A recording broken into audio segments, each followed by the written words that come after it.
Dr. Eric Kelly III and a host of phenomenal speakers from all around the globe for this 7-day virtual event that you don't want to miss.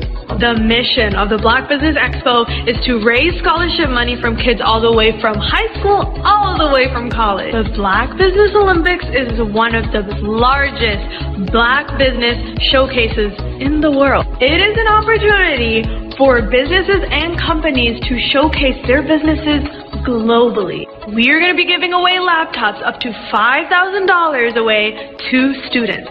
Again, I'm Olivia Appleberry, the founder of 2 Cents Finance and one of the speakers for the expo. I am so excited to see you there. For more info, go to www.blackbusinessexpousa.com or call 919-308-9090 and hope to see you there. I am Black business. From the moment I wake until the time I sleep. Yes, I am Black business. I am Black business. Tell me, are you Black business? I am Black business. Do you support Black businesses? Listen, I support Black business because I am Black business. Black Business Expo, one of the largest business showcases in the history of Black business in the world. The world! Sign up today at www.blackbusinessexpousa.com or call 919-308-9090. I am Black business. I am Black business. From the moment I wake until the time I sleep, I am Black business. I am Black business. Are you Black business? I am Black business. Do you support Black businesses? I support Black business because I am Black business. Black Business Expo, one of the largest business showcases in the history of Black America in North Carolina. Join Dr. Eric Kelly III and a host of phenomenal speakers from all around the globe for this 7-day virtual event that you don't want to miss.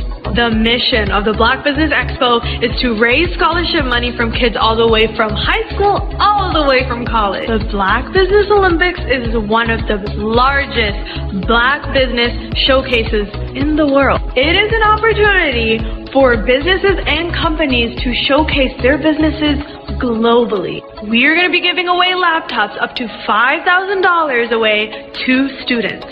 Again, I'm Olivia Appleberry, the founder of 2 Cents Finance and one of the speakers for the expo. I am so excited to see you there. For more info, go to www.blackbusinessexpousa.com or call 919-308-9090 and hope to see you there. I am Black business. From the moment I wake until the time I sleep. Yes, I am Black business. I am Black business. Tell me, are you Black business? I am Black business. Do you support Black businesses? Listen, I support Black business because I am Black business. Black Business Expo, one of the largest business showcases in the history of Black business in the world.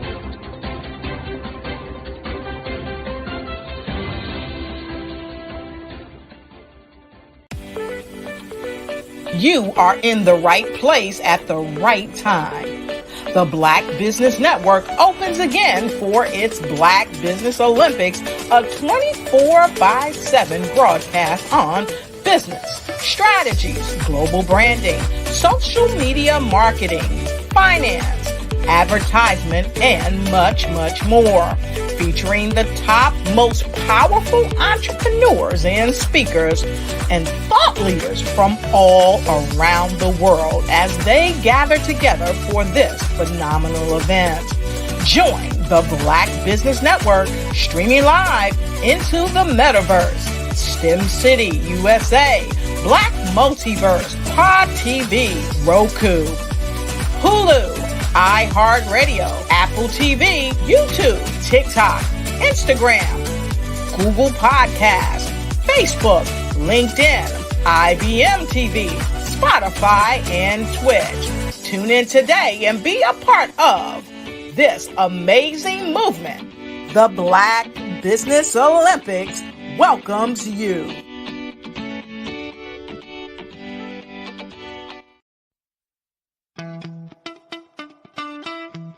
How many times have you been asked to help someone you didn't even know, a student, a business entrepreneur, or did you ever even ask, where did they end up?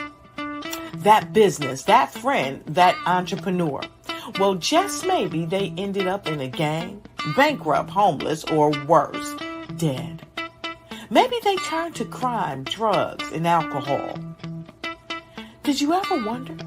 Did you destroy their dream, or was your life always so easy? At the Black Business Olympics, we started a movement to help students complete. Give them hope and foster success. Help them to leave their dreams of providing laptops, computers, and up to $5,000 in scholarship funds. Today, we ask you to help a student, a business owner, or an entrepreneur to realize their dream by sponsoring them, supporting them, and buying from them. Consider this. With $1.6 trillion in our Black community, we only ask for a small donation for our students, our businesses, and our entrepreneurs. And you can change a life today. So I ask you, what are you going to do? Sit on the sideline and watch our students in high school be leaders, miss out on their dream from lack of resources? Or are you going to donate to the movement and change their future and yours as well? Give us a call today at 919-308-9090. Change their life by investing with action to the Black Business Olympic Fund. The Black Business Olympics, one of the largest business showcases of Black business in the history of the world.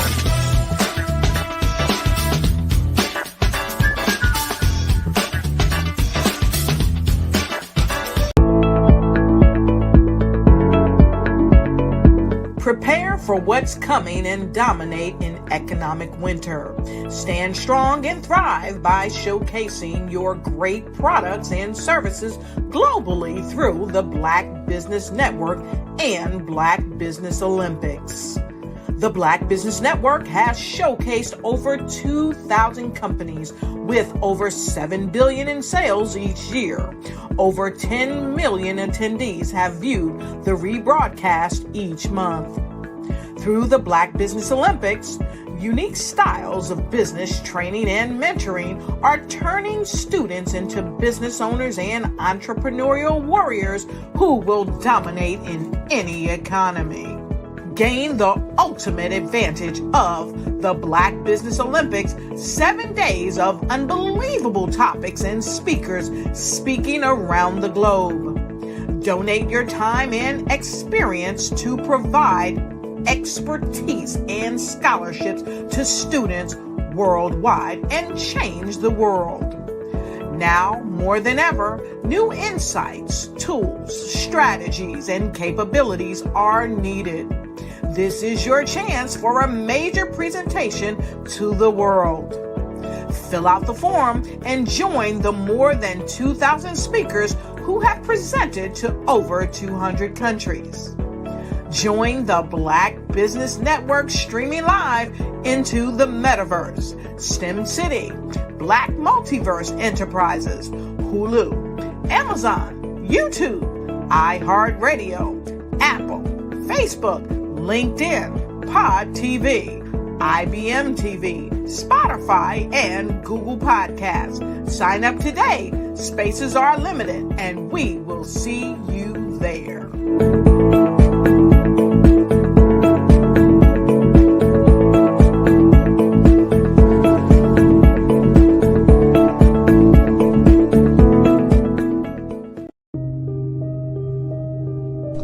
The Black Business Expo is changing my life.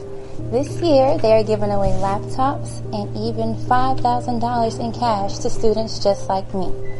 I'm Alexis, and I want to go to college to fulfill my dream of becoming an entrepreneur. Help the Black Business Expo going to www.blackbusinessexpousa.com and also becoming a vendor, a sponsor, or donating.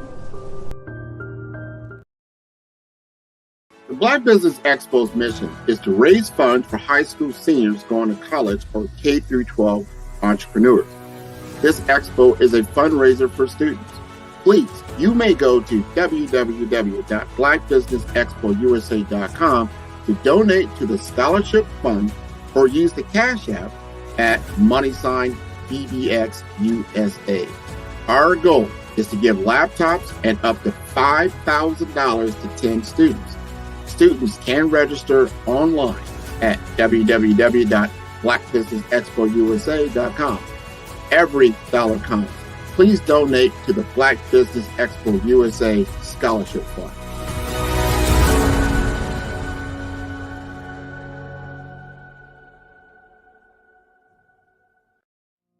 Did you know that approximately 333.34 million businesses exist today, according to a report from 2021? And you may be one of those businesses, or maybe you're not in the business market yet, but you're aspiring to be a business owner. Well, guess what? You're in the right place at the right time. Because let's face it, everything is about timing and opportunity. Hi, my name is Dr. Lotus Richey, and I'm the CEO and founder of the Lotus Richey Coaching and Consulting LLC, along with the Lotus Richey Ignite Show. 15 minutes of success with Dr. Lotus Richey, as well as books to boom your business and bring who you are. And today, I want to bring this amazing message to you about the Black Business Network and the Black Business Olympics. See, the Black Business Network and the Black Business Olympics is designed to help people just like you, that's right, that look like me, to take their business to the next level. Not just in your front yard or your backyard, but globally. The Black Business Network and Black Business Olympics is designed not to just help you survive, but to help you thrive. So join us today as we come together with businesses all around the world to support our students, our children, our young teens, our young entrepreneurs. What we do is we come together to help raise funds for students who are aspiring to be business entrepreneurs, who are aspiring and who are thriving in college. We endow them with a wonderful opportunity to gain scholarship of either a laptop or several thousands of dollars. And we invite you to help be a contributor to this amazing opportunity to help someone that looks just like you. So join us today at our website and let us connect with you and help you ignite and take flight in every area of your life on the Black Business Network and the Black Business Olympics. I'll see you on the other side.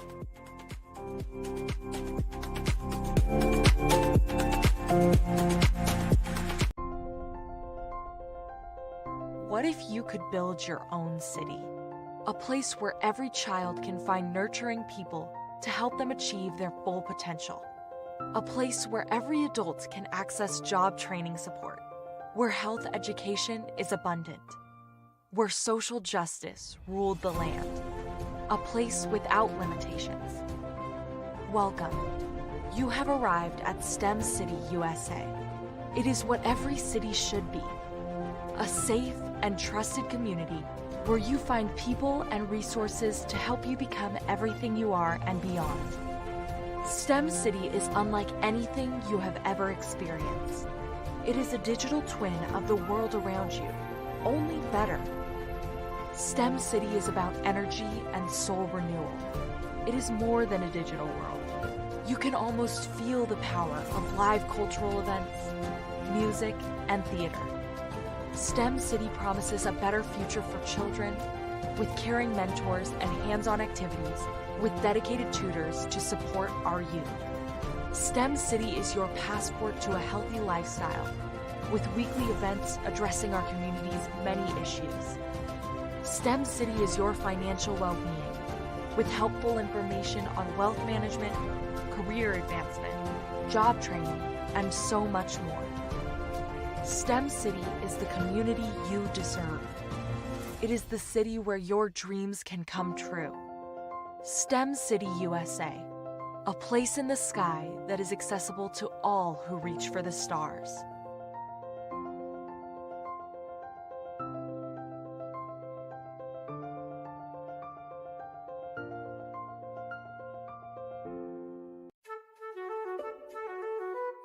This is Dr. Arnold T. Petsworth. He's the owner of Petsworth Vet World, a veterinary clinic in Hopton, Connecticut. His patients include dog, cat, frog, fish, Goldie, dog, and this alpaca. Due to doctor-patient confidentiality, we can't tell you their names. Business at Vet World was steady, and then quarantine hit. Neighbors brought new four-legged friends into their homes. Bunnies. Bunnies everywhere. Dr. Petsworth welcomed these new patients with open arms. The only problem? There were more appointments than he could manage. That's when Dr. Petsworth turned to his American Express business card, which offers spending potential that's built for his changing business needs. He decided to hire a new assistant, Julio, and with spending power built for business purchases, he used his card to furnish a new exam room. Together, Dr. Petsworth, Julio, and American Express Business made sure all the pets of Hopton got the love and care they deserve. And everyone was happy. Get the card built for business by American Express. I was born in a little village on the island of Haiti. Many deadly diseases pounded me. It is as if they were on a mission to end my existence on this earth. I refused to give up. In 1983, I left Haiti and came to the United States of America. And I came with $5, 2 shirts. I didn't speak in English. I came to Atlanta. I got a job. I was a doorman. I was a doorman with a dream.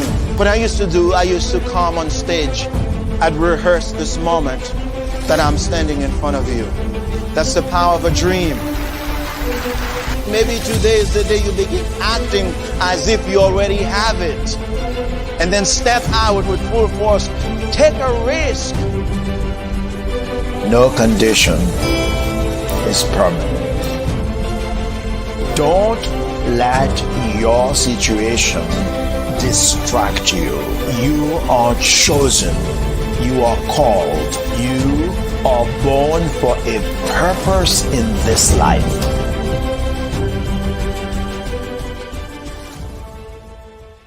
Hey guys, my name is Caden. I'm the CEO of Caden Teaches, and my genius is teaching kids about financial literacy. Throughout my financial products, such as my financial flashcards, my activity book, and my newest project, my financial bus, which I bought. And on the bus, it has a mock bank where kids will learn how to deposit and withdraw money, a mock grocery store where kids will be able to learn how to have a family budget, and a mock stock exchange where kids will even be able to learn how to invest in stocks. Now, I decided to start teaching kids about financial literacy because I find that most kids graduate high school without even knowing the basics about financial literacy. And I feel if I were to teach kids about financial literacy, that I would be able to help kids tap into their genius. And I actually learned about financial literacy to my dad because I would go to business meetings with him and I would always see that they were talking about financial literacy. And at that point, I didn't understand what financial literacy was. So I took it upon myself to learn about financial literacy and teach it to kids in a way that they could understand. But I want you guys to help me help kids tap into their genius by going to my website, cadenteaches.com, and you can sew into me in my financial bust by going to my GoFundMe link. And remember, if Caden can, you can too, because genius is common.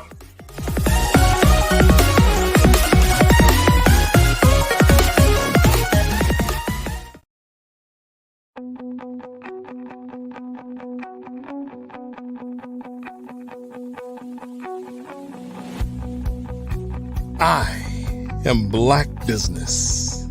From the moment I wake until the time I sleep. Yes, I am Black business. I am Black business. Tell me, are you Black business? I am Black business. Do you support Black businesses? Listen, I support Black business because I am Black business. Black Business Expo, one of the largest business showcases in the history of Black business in the world. The world! Sign up today at www.blackbusinessexpousa.com or call 919-308-9090. I am Black business.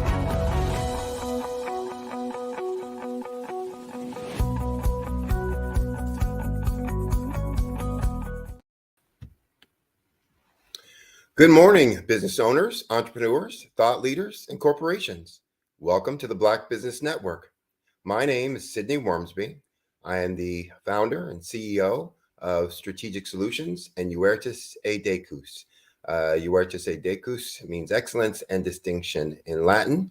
And we are a business growth and improvement firm that helps small and mid-sized businesses grow their revenues and profits. I'm your business moderator for this morning on the Black Business Network. The Black Business Network is a 24-hour business network showcasing Black businesses, business owners, entrepreneurs, and thought leaders worldwide. We have speakers from North Carolina, from London, from Singapore, Africa, Japan, and cities all over the United States. The Black Business Network is a global community sharing its business knowledge to empower, to inspire, to educate businesses about business.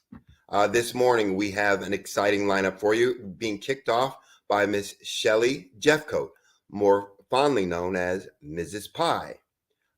She is an employer brand and employee value proposition leader.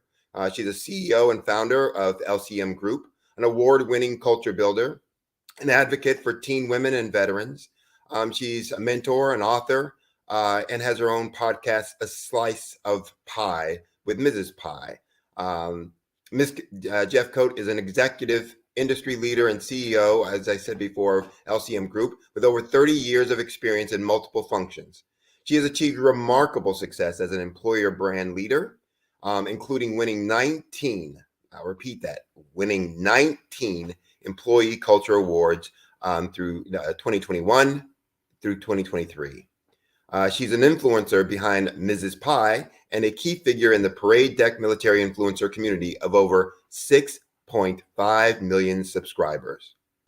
Her company, LCM Group, delivers global brand workshops, and Shelley is sought after keynote speaker on purpose, branding, and entrepreneurship. I present to you Miss Shelley Jeffcoat. Wow, thank you for that. Good morning. Oh, thank you for participating with us and sharing all of your knowledge and experience with the audience that's out there. So I know you have a wealth of knowledge and a wealth of information that you want to share. I'm going to get out of your way, let you do your thing. And remember, genius is common. I'll see you on the other side. Awesome. Thank you so much for that. That was the best welcome I've had. And just thinking about all of the information that's already been shared, I just want to make sure that I shout out to everybody who's not yet subscribed to watch some of these replays. Just as a lot of information that's already been shared by previous speakers. And obviously, I'm honored to be here. So today is going to be a little bit different. I'm actually going to be talking about branding from a small to medium business perspective. And essentially what I want to do is I want to share some information that's going to help a lot of entrepreneurs and maybe small business owners, maybe mid-sized businesses really think about branding from a business strategy perspective. And hopefully I'll be able to take some questions at the end of our presentation. But I just like to start off with like why branding is so important. And branding, I always say that this is more than just creating a logo and a compelling tagline. It really defines who you are as a company.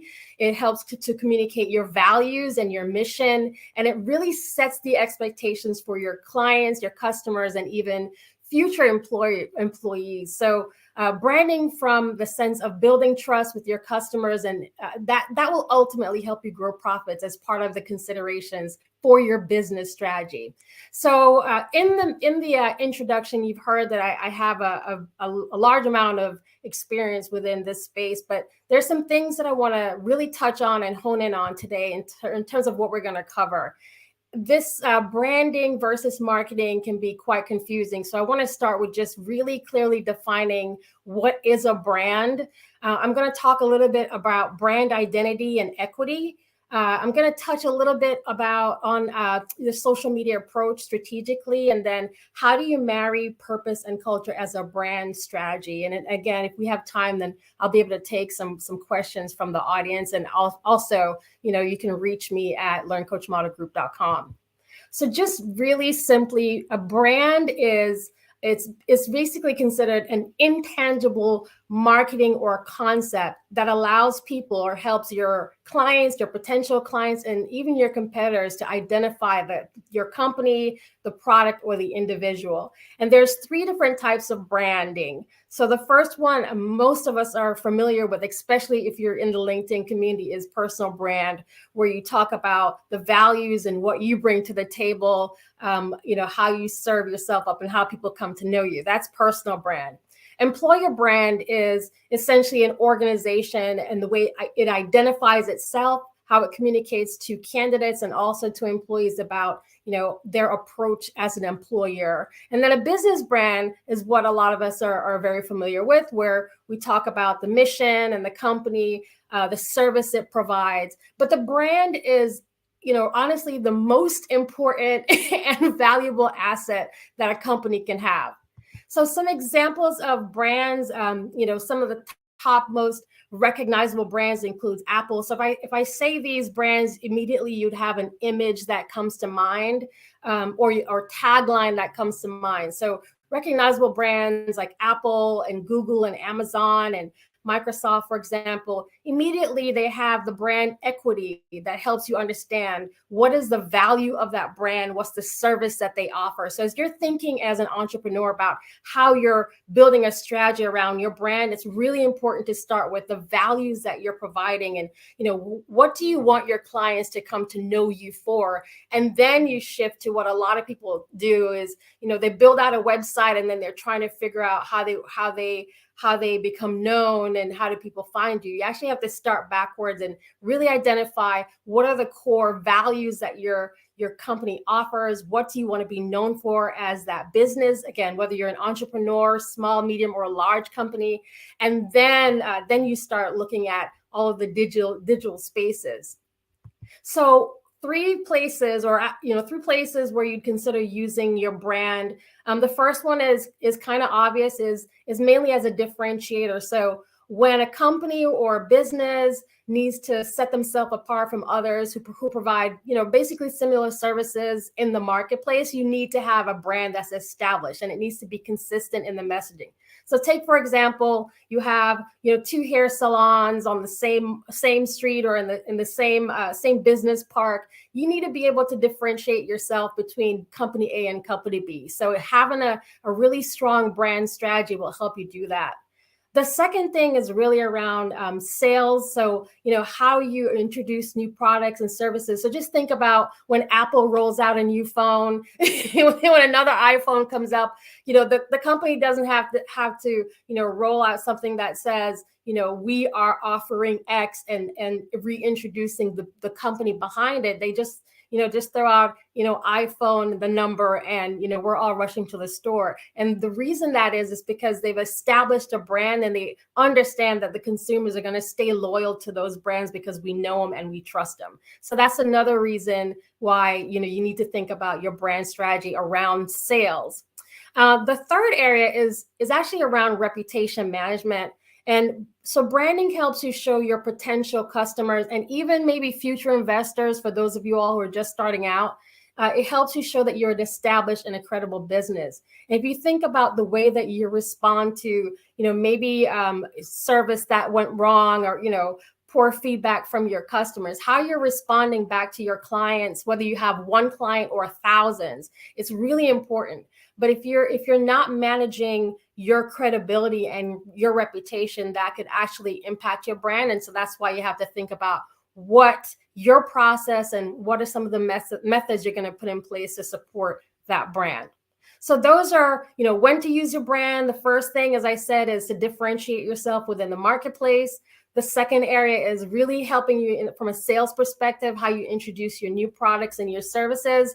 And then the third place is around reputation. And notice I haven't said anything about logos or colors or the digital media space, because that comes later. You need to build the foundation for your brand strategy first before you, start spending money on, putting out beautiful ads. Okay.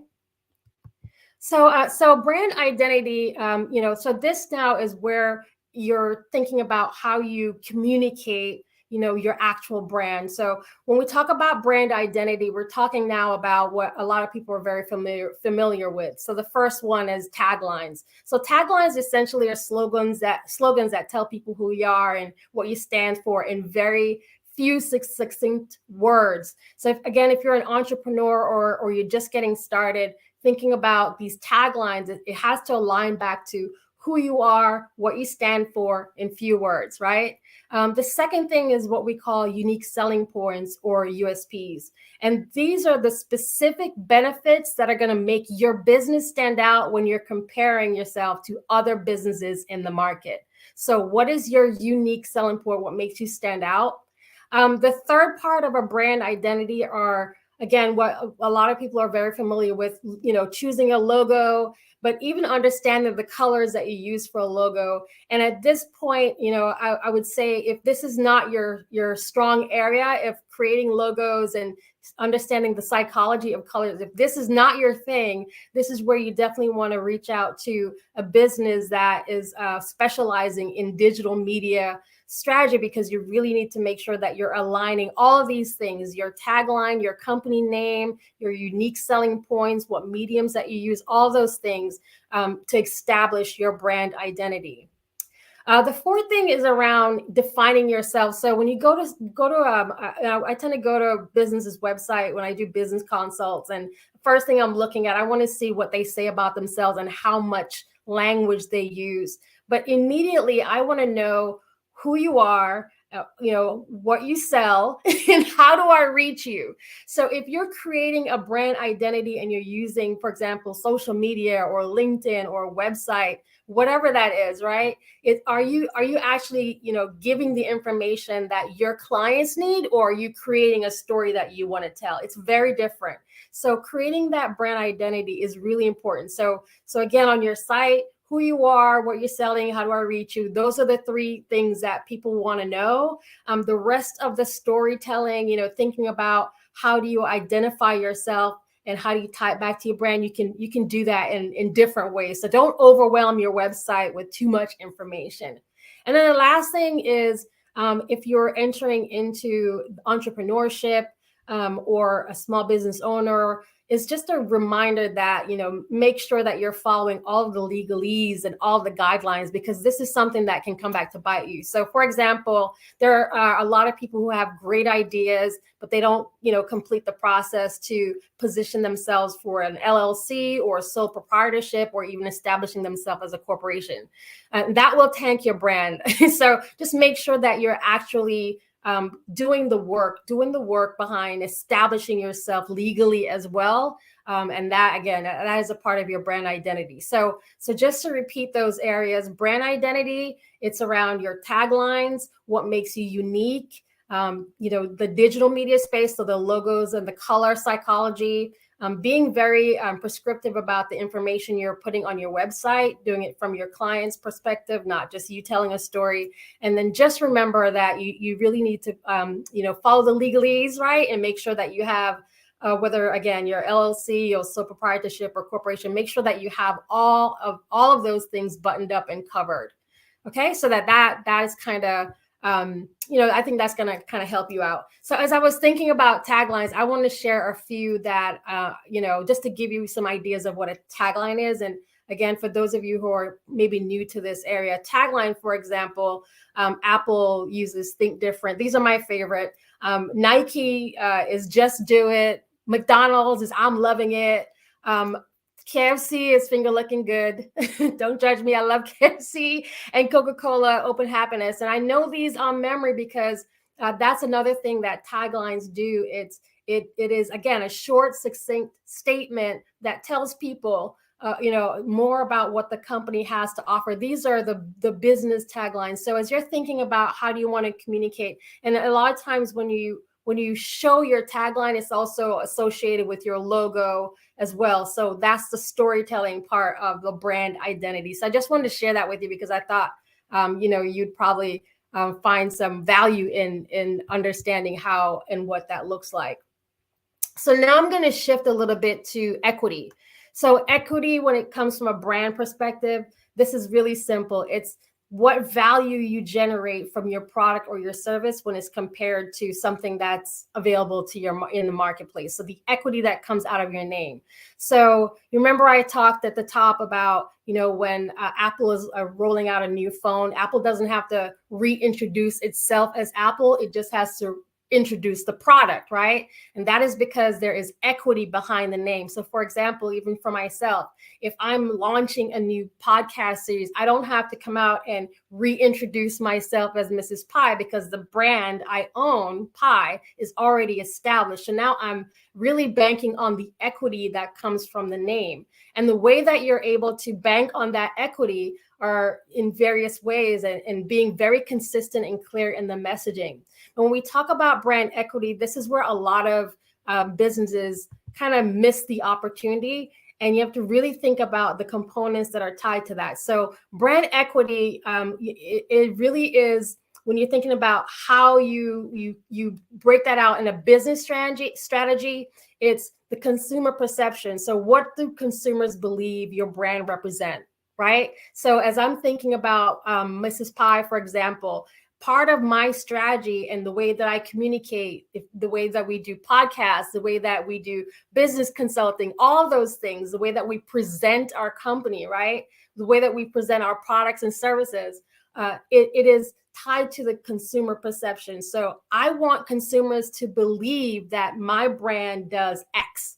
So building on that. So if you're a business that you've just launched, maybe you've just launched a new consulting firm, and you're selling financial literacy tools. So what is the perception that you want? What do you want your consumers to believe that your brand is going to represent? If you're selling financial literacy tools, it's going to be around credibility, or you want to be known as trustworthy, or things like that.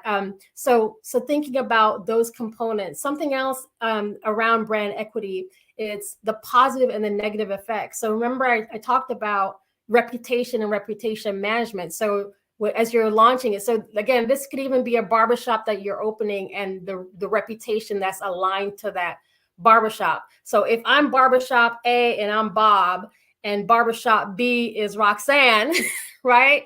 I want to make sure that the reputation management is in place and I can respond to that. So I can bank on people loved it. People love to, come to Bob because Bob has a great reputation. People don't like going to Roxanne's because, she has a terrible reputation for client services. So things like that are baked into the brand equity model. And if customers have a positive association with your brand and they use it regularly over your competitor, so Bob over Roxanne, this is going to really bring a positive effect on your business in terms of sales. So think about, again, Coke versus Pepsi and Bob versus, the other, Roxanne. So those are things that you need to think about from an equity perspective and how that really putting the thought and the time into building out the brand. Again, who you are, what you have to offer, and then being clear in the way that you communicate that to your potential clients, potential investors, and all that. That's why it's really important.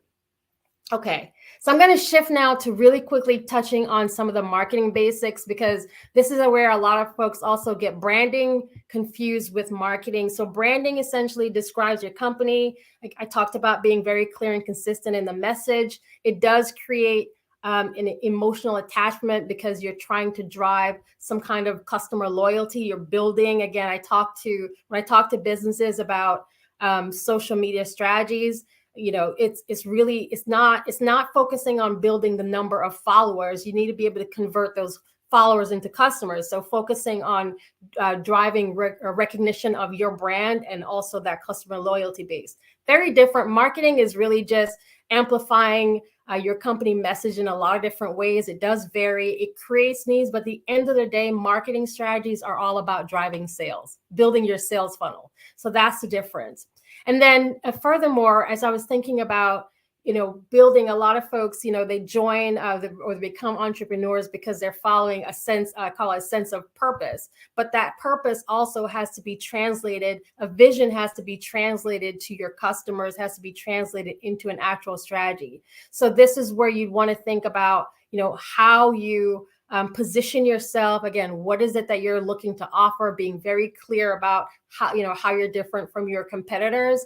And purpose shows up in a lot of different ways, but at the end of the day, you have to be able to execute. Do you understand the priority and the perspective of your clients? Are you presenting a value to those particular clients? Purpose also shows up in other ways where how are you serving out the community? So if you think about this expo as an example of a business that's operating alongside purpose. So we started out, you've seen a lot of the ads and, watching all of the opening credits, and you've seen a lot of amazing businesses prior to me coming on. And that part of what we're attempting to do here is to raise money for scholarships. Well, that's a clearly defined purpose at work. So if you're someone who's, I'm starting this business and I feel like this is my purpose, you can actually use that purpose as a part of your strategy, as a part of your brand strategy. But again, you have to make sure that you understand the priority and the perspective of your potential clients. You got to make sure that you're very clear about what that purpose is, and then you're presenting an actual value. You're not just presenting purpose. So those are the key things that I really wanted to share. As I started out, and again, I just want to make sure that I leave this with you, that your brand is your most valuable asset as a company. Again, as I started out, it's more than a logo and a tagline. It's more than choosing beautiful colors. It's something that you're thinking about as you're building the business. And if you're at a point in your business where you need to pivot and adjust, it's okay to do that. Brands adjust all the time. Hello, Twitter versus X. So brands adjust all the time. So you need to be able to make that move or be flexible when you need to in terms of responding to what your market needs determine.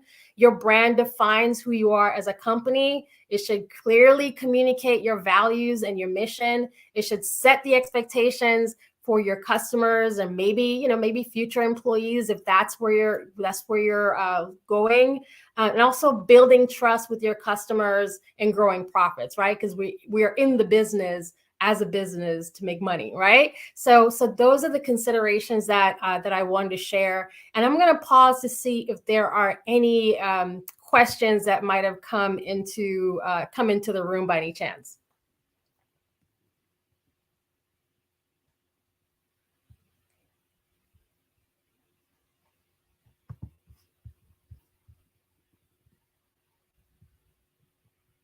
All right, I'm just scanning to make sure I'm not missing any questions. All right, so there's a few more areas while I have you that I wanted to touch on, and this is around social media strategy, because this is another thing that I get a lot of questions around. Now, I mentioned that I have a show called Mrs. Pie, Slice of Pie with Mrs. Pie, but this is an example of how I've been able to build in a podcast into a business strategy. Okay, so let me just give you some of the tips and why it's been working so well, and I think maybe this is going to help. Maybe this will help you as well. So Pie is a brand that I own, proud, inspired, empowered. Okay, and so one of the things that we wanted to do with LCM Group is create a way for us to have an open dialogue and communication with the community. So we have shows that go live on Tuesdays where we interview business owners, and we have shows that are live on Thursdays for a totally different audience. But the idea was taking the brand of Pie and really, communicating it and then integrating it into every other area of our business. The foundation of our business is Pie. So if you're talking to us about brand consulting, Pie is at the foundation. If you're talking to us about podcasting, whatever, it's the same thing. So what we did with the Mrs. Pie podcast and the way that became a part of our business strategy is we understand that the way that we reach our target audience is you got to be out front. Okay, so we started building out these podcasts as a way to reach different business owners. It's given us an opportunity to show our value and show what makes us different, our differentiator as a brand. And then it is a remarkable experience, because what's happened is we've successfully been able to take a personal brand and build it into a business brand, and vice versa. So a question that I ask businesses that are thinking about social media strategies and how they're going to execute that, I always ask people this question: what is the Kardashian brand? And they'll struggle trying to come up with the name of a product that they sell. And I'll say, no, the Kardashian brand is the Kardashian. It's their name, but they built lines of businesses on top of that. So there are businesses that have multiple streams or have multiple funnels, or they're even setting up if you're a small or medium business or medium and large organization, they have different business lines of business or business units. So just thinking about how you consolidate that to tell a consistent story. So podcasting for us has worked very well. Again, like I said, it's been a great way for us to expand the brand and get more brand awareness and really show value to the community, giving back to the community. So there's a lot of philanthropic work that we've been able to do. We're reaching thousands of people every week. We have both the video podcast and also the audio podcast. And again, this is all a part of a strategy built into the business on how we are able to communicate, what it is that we do and how we work with the business. And so what I wanted to encourage you, if you are considering or you're thinking about maybe going into podcasts, just being very clear about what it is that you want to achieve. So for example, if you're a business and you're selling, and I'm just using financial literacy because it's top of mind right now, but if that's the tool, the product that you're selling, and you're thinking, I want to start a podcast, always ask yourself why. Why are you doing this? And how? What's the ROI? What's the return on investment? Because there's time and there's money involved in it. So what's the return on investment for my business if I start this podcast? Podcast takes, it is time consuming, and it takes a lot of time before you start creating or adding followers. And followers are great until or unless they become customers. And that's just from the business perspective. So just being mindful that if you're thinking about creating a podcast, making sure that it is actually aligned to a business strategy. You're not just creating a podcast. There are a lot of existing podcasts that look for keynote speakers or look for thought leaders. Obviously, this network being one of them. So highly encourage you to come on the Black Business Expo USA.com and find out more. But this is just something else that I wanted to share in terms of social media. Another thing with social media that's more of a cautionary tale is being very careful, because this is where you also need to manage your reputation. So one of the things that we do with our clients or with our consultations is the first thing is we ask people to Google and we do a scrub. There's a lot of things that are on social media that can negatively impact your brand. You don't have to like and share everything that you see on social media. And you have to think about the positioning of your business. If you're a business owner, or even if you're an executive within the business, or you have a team within that business, just remember that everything that you say on social media remains on social media. The information is always there. So just be mindful about what you're communicating on social media as a business. Again, especially entrepreneurs, what are you communicating on social media, and how that will positively or negatively impact your business, your bottom line, and then just being very creative or just being very cautious about, how you're representing your brand on your business. The last thing I want to share around business and social media is there are a lot of tools and mediums that are available. So there's still, Facebook still exists. Okay. So there are a lot of Facebook groups that still exist. I realize a lot of people shifted from Facebook, but there's a healthy community there. There are still millions of people using that medium. But if that's not the place for you, then, maybe thinking about Instagram and LinkedIn, absolutely, and TikTok and things of that nature. But, try not to be everywhere all at the same time, and kind of focus on the mediums that work for you. If an audible version is the route for you, and you prefer to not ever be on video, then thinking about a medium that satisfies that.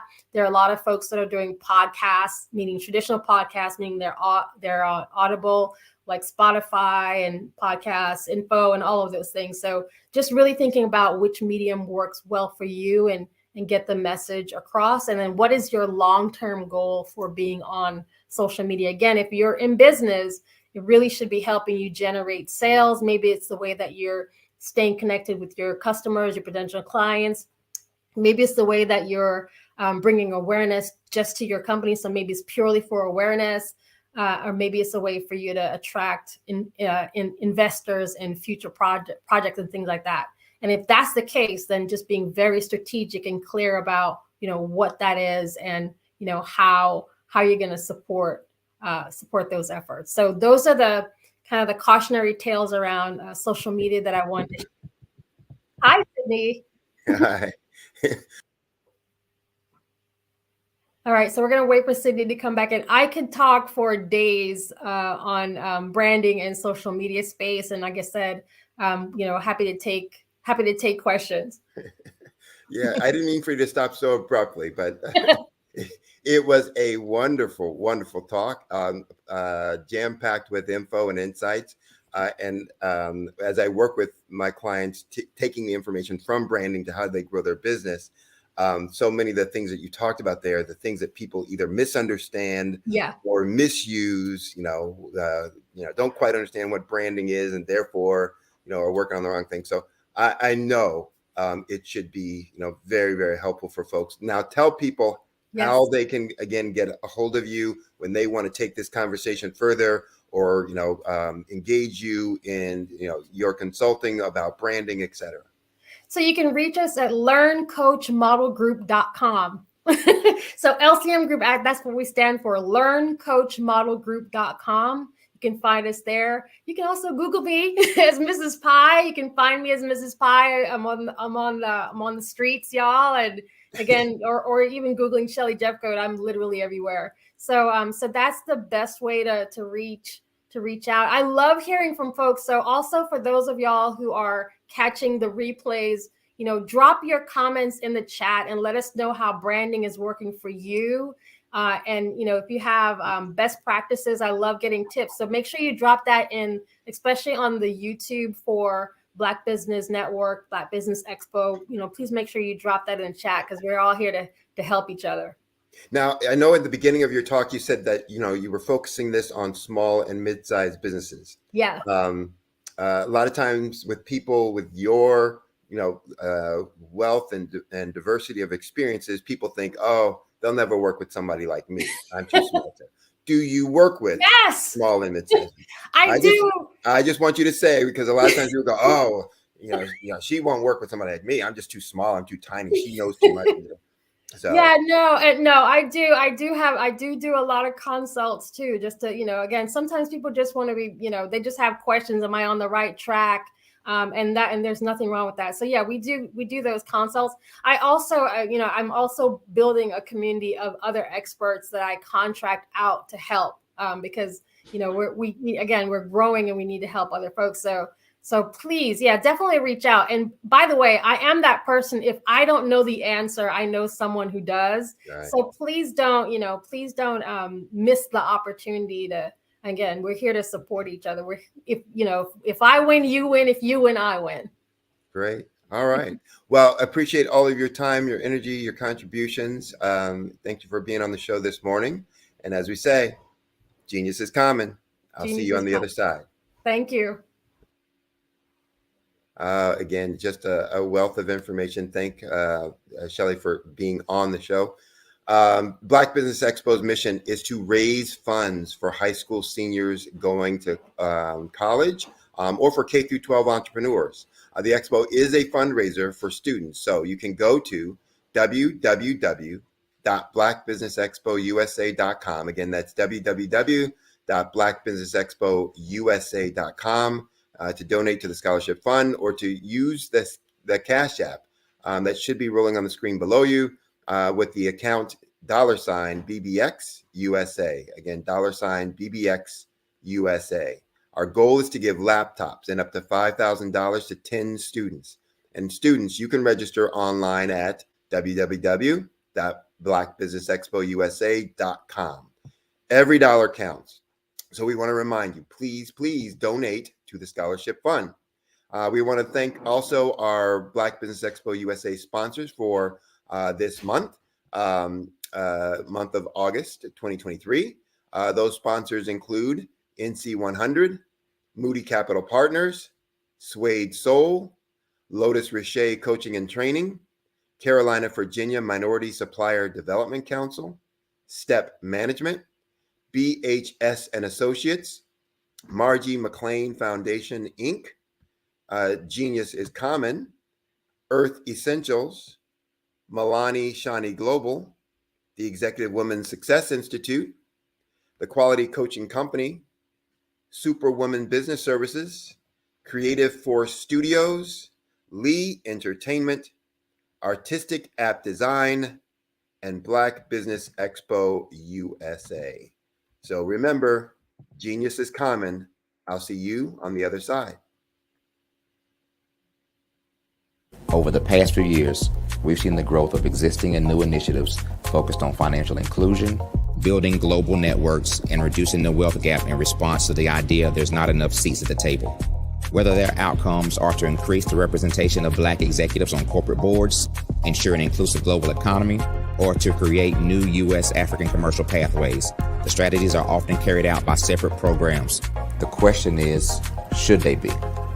With the continent of Africa being home to more than half of the world's fastest growing economies, the youngest workforce, over 400 companies generating more than $1 billion annually, 700 generating more than $500 million annually that are poised for growth, and being the destination of nearly $5 billion in venture capital in 2021. Diversifying U.S. and Africa commercial engagement by building bridges between African businesses and their U.S. diaspora should begin being seen as mutually beneficial. From helping to reduce Africa's enormous capital gap to catalyzing two-way trade opportunities, the COVID-19 global pandemic hopefully has taught us that global challenges and opportunities are more interconnected than we thought. During the pandemic, African companies like Unicorn Flutterwave, insurance provider Reliance Health, ride-hailing app Yasir, and 54 Gene, the continent's first bank of DNA, on people of African descent prove that when African companies have access to networks, capital, and information, they grow big, grow fast, and create solutions that are valuable to the world.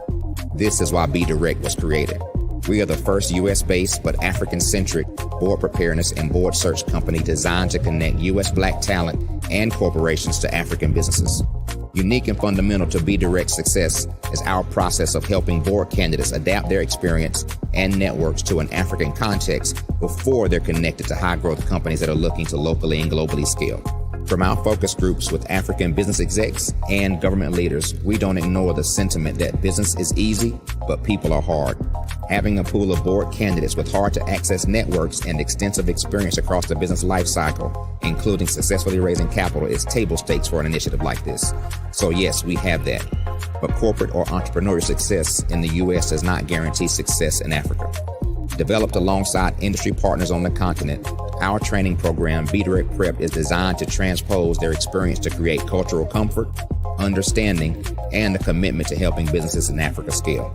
Our board governance sessions are African, continental, and country-specific, integrated with cultural awareness and dexterity training, masterclasses led by African industry execs, and mentoring and coaching from African continental-based facilitators.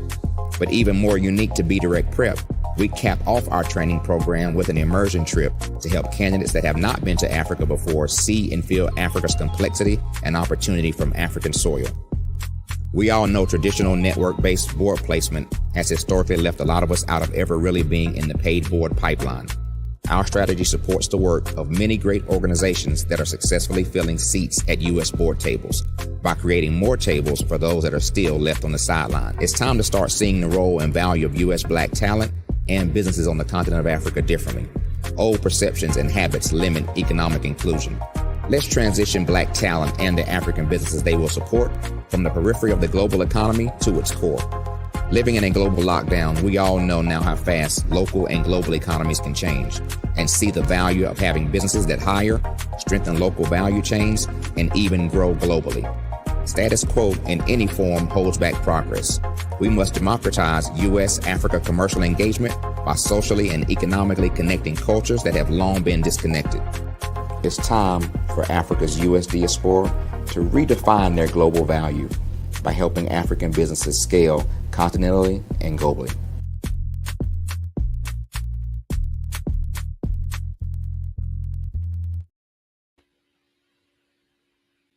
Hey guys, my name is Caden. I'm the CEO of Caden Teaches, and my genius is teaching kids about financial literacy. Did you know that our black dollar only lasts for 6 hours in our community? Yet other communities, their dollars last for 19 to 30 days. The Black Wall Street Nation. Black Wall Street Nation. Yes, that's why we created the Black Wall Street Nation. Black Wall Street Nation is a centralized directory available to all black businesses across the world. It was created for businesses like you, the ones that want to start and the ones who have a dream that have already started, such as businesses like Drop in a Bucket Productions, Valito Foods, Sugar Tea Branding Firm, All the Dazzle, Bun Cakeaholic, Miss Riot, and you. We'll have marketing, seminars, and some funding coming soon just for you. So, we want you to come and join us. www.blackwallstreetnation.com. See you there.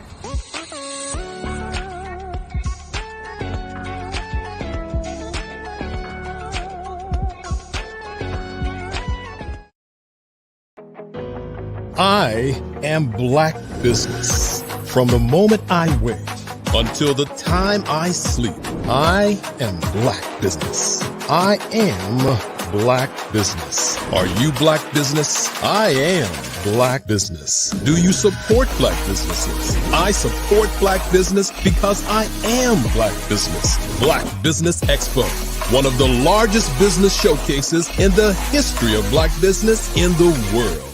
Sign up today at www.blackbusinessexpousa.com or call 919-308 9090. I am Black Business. Hello, this is Israel, and I am CEO of Daydreams Interactive and author of Princess Planet. So, genius is common, and as a kid, I loved to daydream. Even as an adult, I loved to daydream. And when my daughter became 6 and loved princess characters, but we just could not find the diversity that showed her, we created our own characters. So, for instance, you have Princess Nulu right here. Princess Nulu is from Uganda, and her genius is that she loves to take care of animals. She can actually even listen and hear what they say. And then we have Princess Isabella right here. Princess Isabella, she's from Cuba, and her genius is biochemistry. One day she hopes to eliminate disease. Then we have Princess Nia right here, and Princess Nia is based off of my daughter, and she is what she wants to be, the greatest dancer alive. So that's her genius. So what's your genius? My genius is my imagination. Genius is common.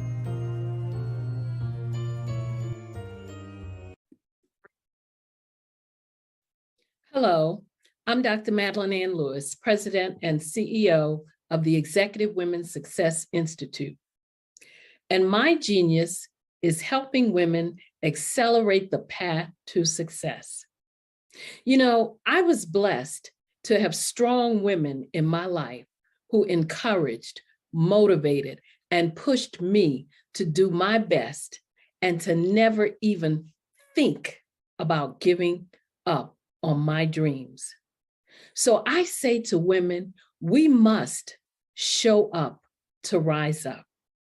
We have talents and potential, but who will see them if we don't speak up and get noticed?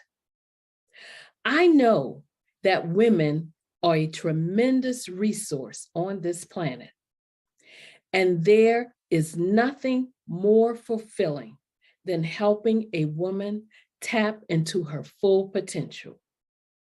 I do this because I want to be a part of helping as many women as I can to show up, to rise up. I do this because genius is common.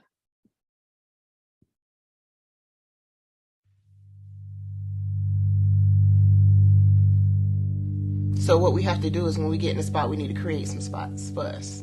That's the main thing. We need to be able to be in a position where we're able to create those spots for us. For me, being an entrepreneur, I'm not just going to get a business and then leave you sitting high and dry. If you ask me some questions about entrepreneurship, I'm going to give you as much as I received. I've seen people who made it, and then when you ask them, it's like, okay, now you have to pay me for the information, the same information I got for free. We probably in totally different cities. There's no way that we're going to bump heads or anything. We're not competing. Bring me up with you. And so I just think that whatever education that I have, then I need to be able to give that to my own as well. So create the spots. You can create the spots when you get there.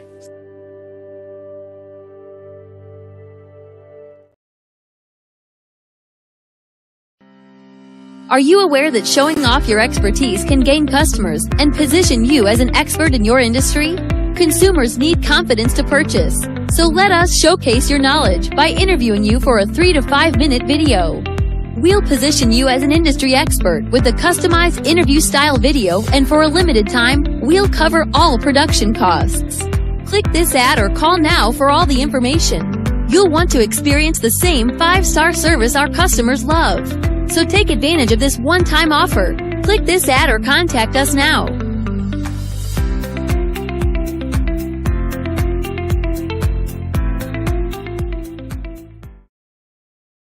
Phenomenal Tanya T. Wise, who is here from the great state of Maryland. Tanya, welcome and thank you for being with us today. Can you indulge our audience a little bit and tell them just a little bit more about who you are and what it is that you do? Well, I love being able to talk to people and have a magnetic attitude, being able to just show them. So I always like to say, level up is Coach at Tanya T.Y. is here. So can you tell our audience, just give them a teaser about what your presentation will be about? So my philosophy is that we should all be living our dream life. So tomorrow I'm going to talk about how you start living your dream life. What are some of the things that you thought about in your childhood that you just kind of let go and dormant? Wow. And I want to reignite that and just give you some pointers and some tips, some tools, some strategies to be able to start living your best life now. And guess what, Rhonda? And leave it inheritance for your legacy. Oh my goodness. Okay, I know that's resonating with a lot of people. I've heard that you have a dynamic coaching program. Can you tell us a little bit more about that? Absolutely. So our coaching program help people that have the lack of time, that lack strategies, and lack the confidence to go after their dream life. So we help them implement tools, we help them implement strategies, as well as give them resources so that they can live their best life now and leave that inheritance. Wow. Oh, I love that. I love the leave the inheritance part. Listen, you are dropping some major nuggets, and I know a lot of what you're saying is resonating with a lot of people, but I think we're all curious. How did you even make this transition into the speaking and coaching arena? What's the story behind this? So I started out in finance, and I realized that a lot of people don't necessarily go after their dream life because of the lack of finances or the education behind finances. But it wasn't until I lost my firstborn, my only son, that life changed for me. And where I was going after it all, living the corporate life, hit my 6-figure income and living in my dream house with my dream man, driving my dream car. I nearly lost it all when I lost my son. And so I realized it only takes one financial catastrophe that can change your entire life. That's what made me start All New Beginnings. Because no matter what's going on in life, there's a new beginning. And because of that, we develop a program called Wise Minded. My little slogan is, don't just dream it, let's live it. If they want to connect with you or work with you, what is the best ways for them to be able to do that? Well, for my social media guru, you can connect with me on every single social media platform as Tanya T. Wise. Did you know women represent just 3% of Fortune 500 CEOs and less than 15% of corporate executives at top companies worldwide? Have you wondered what the secrets are to getting into the top ranks, whether in the private or public sector? Do you want to figure out how to stop being held back in your career or passed over for promotion? Then you're in the right place. Hi, I'm Dr. Madeline Ann Lewis, President and CEO of the Executive Women's Success Institute. I have decades of experience in the military, the federal government, and corporate America. And my mission is to help women succeed and tap into their full potential. I want to reach 1 million+ women around the world to become the leaders they are meant to be. So if you want to move into a management or executive level position, or maybe you are a female veteran transitioning out of the military into business entrepreneurship, then reach out to the Executive Women's Success Institute at 301-693-3284. Let us get you on the fast track to success.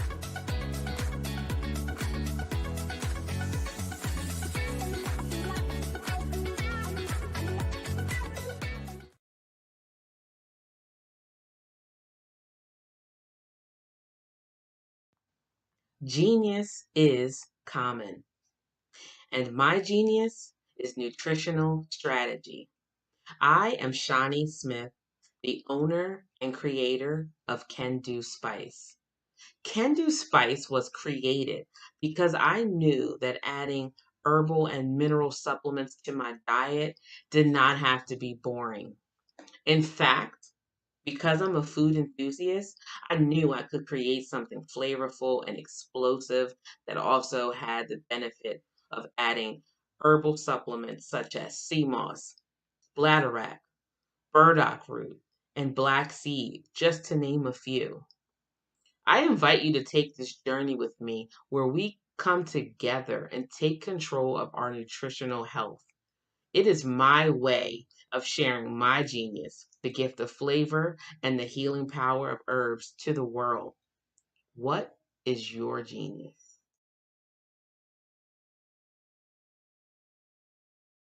Hey, it's your girl Colette V. Smith. The V is for victory.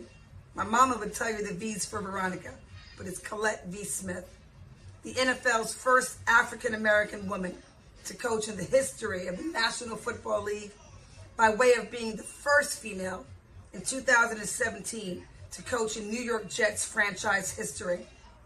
Today, I'm the founder of Believe in You Incorporated. Believe in You Incorporated. I got here because I didn't limit myself. I started thinking freely, living life freely. Don't limit yourself. Unleash your power, the power that God created you to be and to have. I got here because I didn't just follow a path. I created my own. You can do the same thing. You know why I know this? Because genius is common.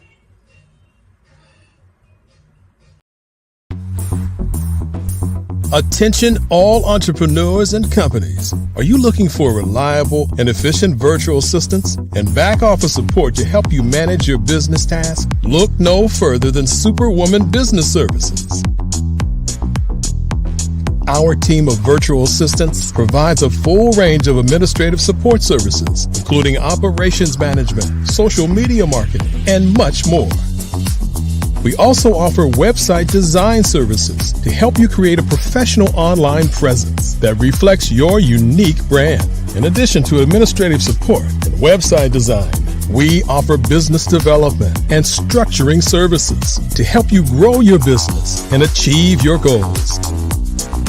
We'll work closely with you to identify areas of improvement and develop a customized plan to help you reach your full potential.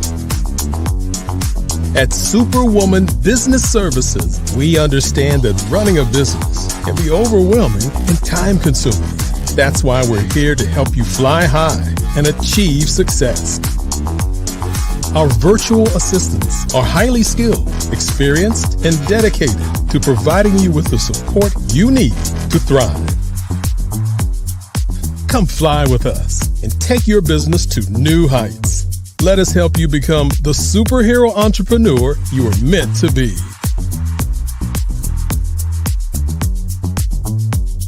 Contact Superwoman Business Services today to learn more about our back office support services. Come fly with us and take your business to new heights.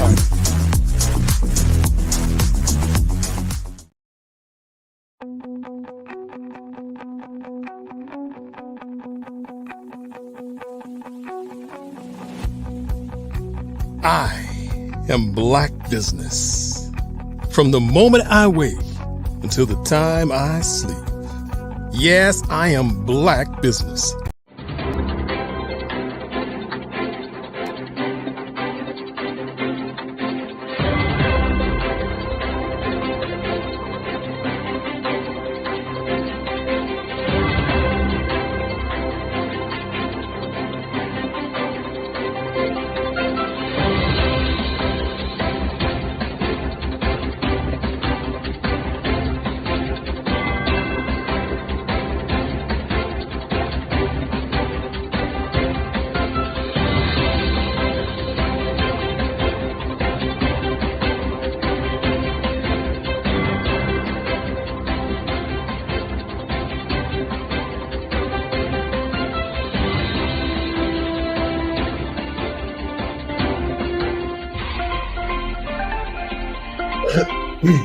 Join Dr. Eric Kelly III and a host of phenomenal speakers from all around the globe for this 7-day virtual event that you don't want to miss.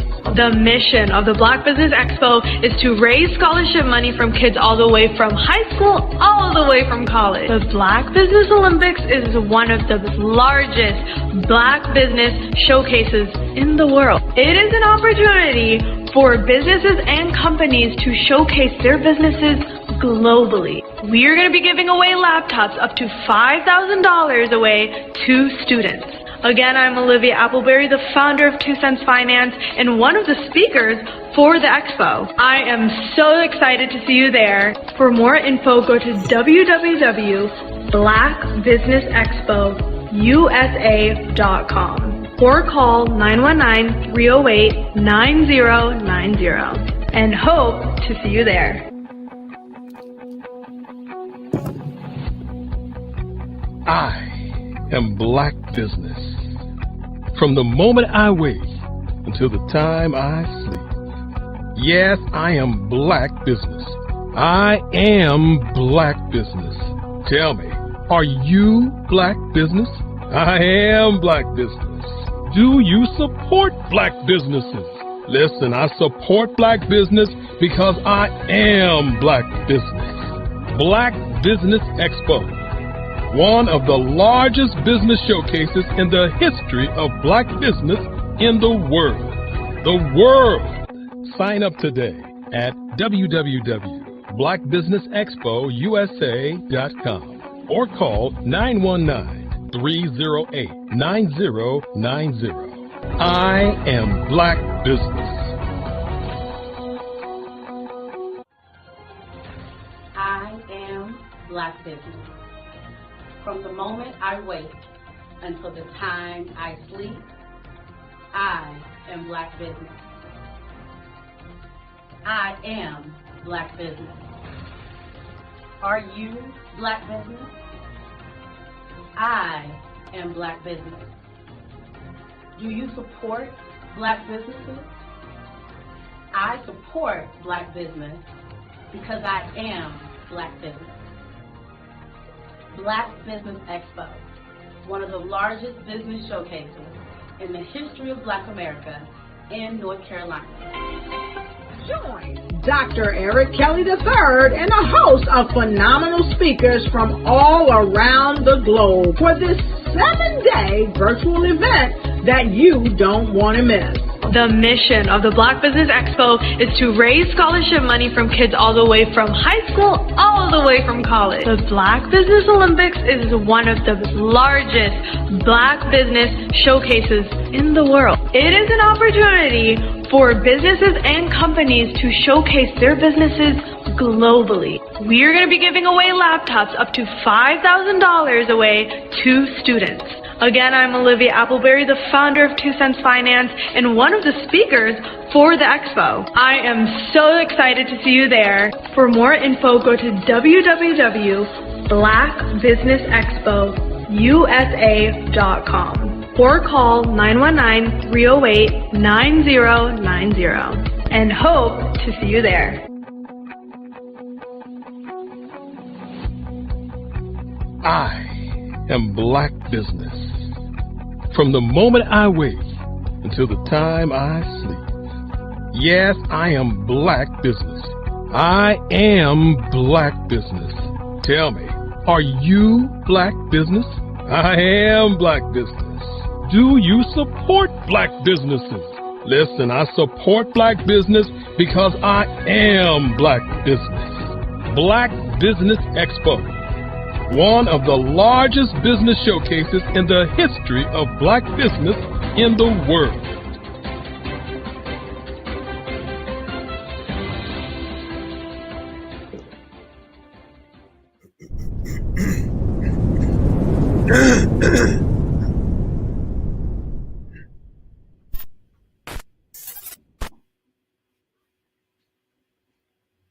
Good morning, business owners, entrepreneurs, thought leaders, and corporations.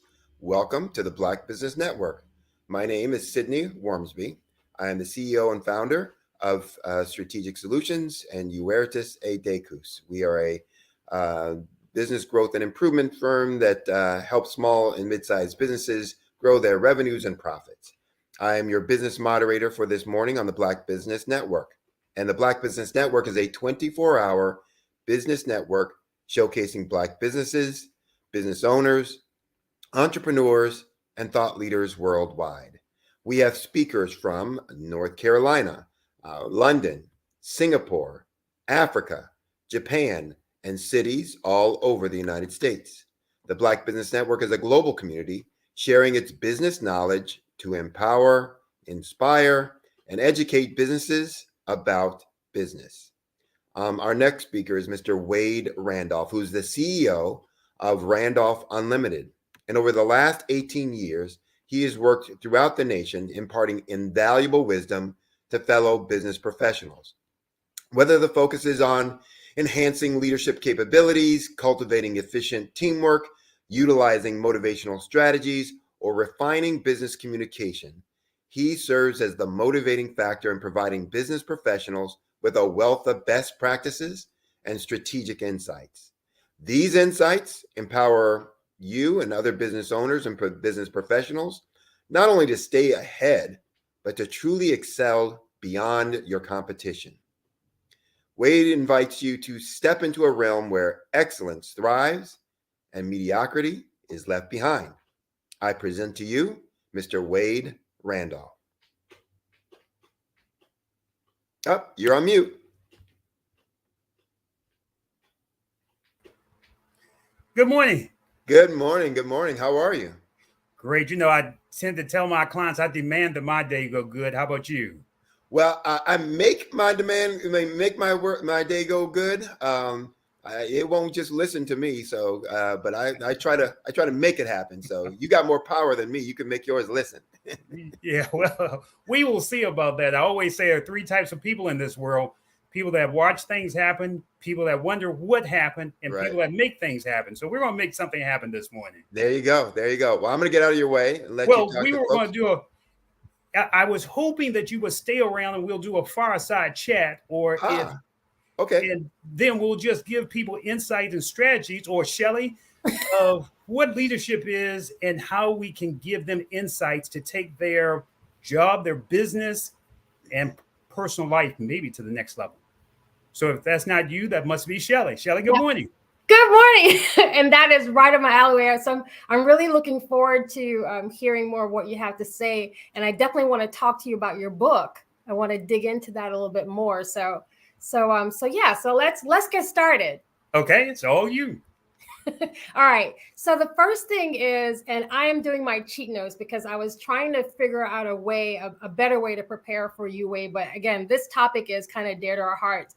And as I was thinking about the book that you wrote, How to Lead During Times of Change, Challenge, and Chaos, this is perfect timing. I think a lot of us coming out of COVID, quite frankly, and the pandemic and all those things over the past 3 years, we really needed to, refine our skill sets when it comes from a leadership perspective. So I just wanted to know, just to get started, how do you get started in leadership training? Realistically, sometimes you have to be willing to move past your comfort zone. See, what keeps us a noose around our neck, what keeps us small and living a life that is less than what we deserve, is staying in our comfort zone. I'm reminded of one time when I was called I used to run real estate firms, used to be managers per se, of real estate firm. The last firm that I worked in, the owner called me in and said, look, we're going to make some changes. I said, good. He said, well, I want to talk with you. And I'm like, I'm busy now. I don't know about you, but if you've ever been in a job and you tell the owner you're busy, that doesn't go well.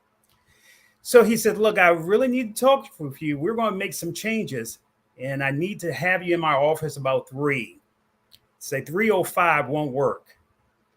I was there at 2:30 just to ensure that I could meet with him. And he said, Mr. Randolph, you seem like a person here that knows how to approach the people, knows how to motivate them. But, our production is not the same. So we're going to let some people go. Wow. And I said, well, what does that mean for me? And he says, well, we are hoping that you would consider being the new manager. And I said, well, I appreciate that, but I'm not interested in being a manager because we've already have a manager. He said, let me tell you, we released the manager before this meeting. And quite frankly, if you're not interested in being the manager, then we don't need you. Wow. Shelley, let me tell you something. Sometimes you've got to think about making a tough decision. You see, I didn't have any management experience. I didn't know I was a good guy that could give insight, give focus, but leading people, that is a different skill set. Ever been there? Yes, absolutely. And I said, well, I'm not sure that's a job for me. He said, young man, you need to think about your answer. And I said, well, look, wait a minute. Let me call my wife and get her perspective. So I said, if you give me about 10 minutes just to have a conversation, I went outside, never forget it. And I called my wife and I said, look, I've been offered the manager's position. She said, you've never managed anything. And I said, yeah. She said, let me tell you something. She said, is anyone around? I said, no. She said, make sure you're in a quiet place that we can talk confidentially. She said, you know, we have bills to pay. We all have bills to pay. She said, I want you to think about this. If you accept that position, then you need to become the best manager that they ever had. You need to be willing to look at yourself and see what you need to learn, what skills you need to enhance, and what you need to be so that you'll keep that job. But let me tell you, and listen real closely, dear, because I love you. If you're not going to do that, don't take that job. Yeah. Sometimes, Shelley, we need people around us. I tell my clients, sometimes you got to find a power partner. What's a power partner? You got to find somebody that tells you not what you want to hear, but tells you what you need to hear in order to move yourself past your limitations. I took that job. 3 years later, I took that company to number 2 in the market before the owner sold it. See, that adversity, that thinking small was what was keeping me and holding me back.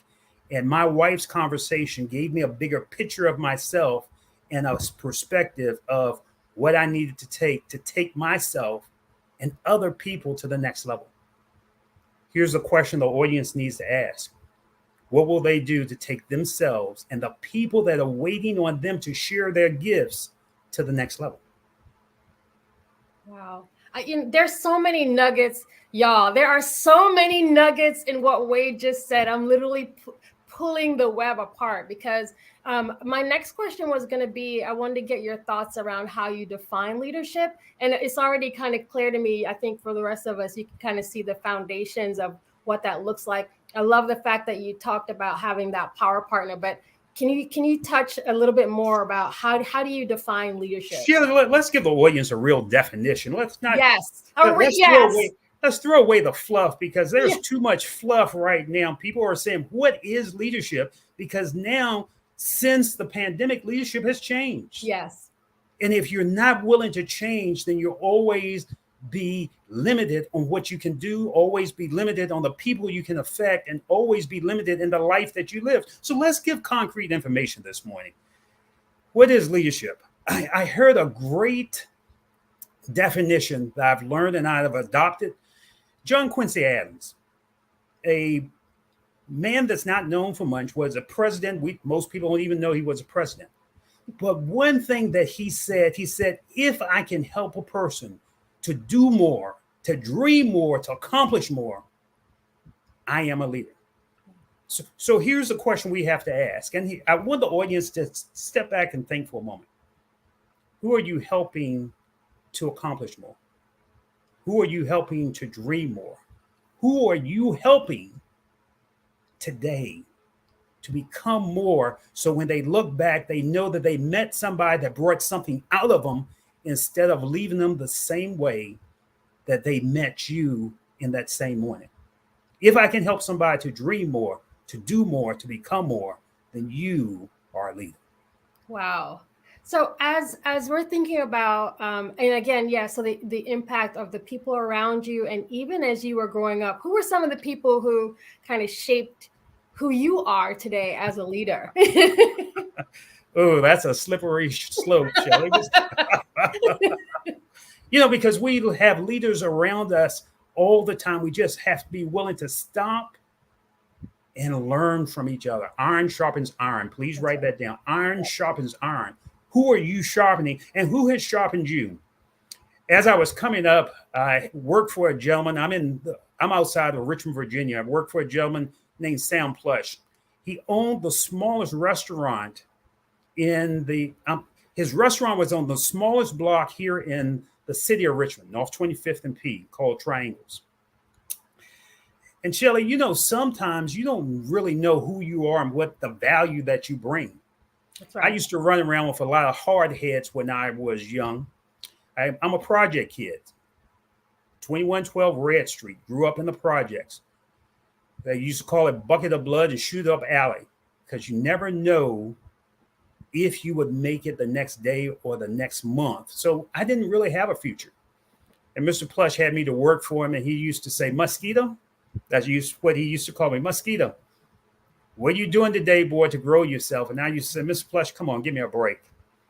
And it's interesting, now that I've gotten older, wiser, maybe a little balder, they used to call me Mosquito, and I used to wonder, why did they used to call me that? And if you ever think about a mosquito, see, a mosquito doesn't have a lot of value. A mosquito doesn't see a lot of value in themselves, and they go around like a vampire drawing blood from other people. And I was more of a taker instead of a giver. Wow. And I think my question comes up, are you a giver or are you a taker? Who are you giving to that you can give a vision of themselves, or are you taking from them so they will never grow to another level? And he said, I never forget one night, I got with the guys and I was stealing hubcaps. And someone said, pump, pump, pump. And the guy said, run, he's shooting. And the guy that we were stealing from was shooting because we were stealing from him and taking his hubcaps. And I stopped, and I never forget, I told the guy, I said, look, man, see what I got. He says, man, woo, that's a pretty hubcap, big Cadillac rim, if I can be old school right now. And he says, man, I'm going to give you $25 for it. And I said, 25? He said, yeah, man, take the $25. And I took it. And I got back to Mr. Plush late that night. I used to work the night shift. And he said, young man, where have you been? Been trying to reach you all day. I said, Mr. Plush, look, I made $25. He said, look, I don't know how you made that. I said, look, I got some rims. And he said, young man, let me ask you a question. You risked your life for $25. What's your life worth? What's your life worth? Shelly, even as I tell you that, Mr. Plush's words still ring in my ear, not just to you, but to others. What's your life worth?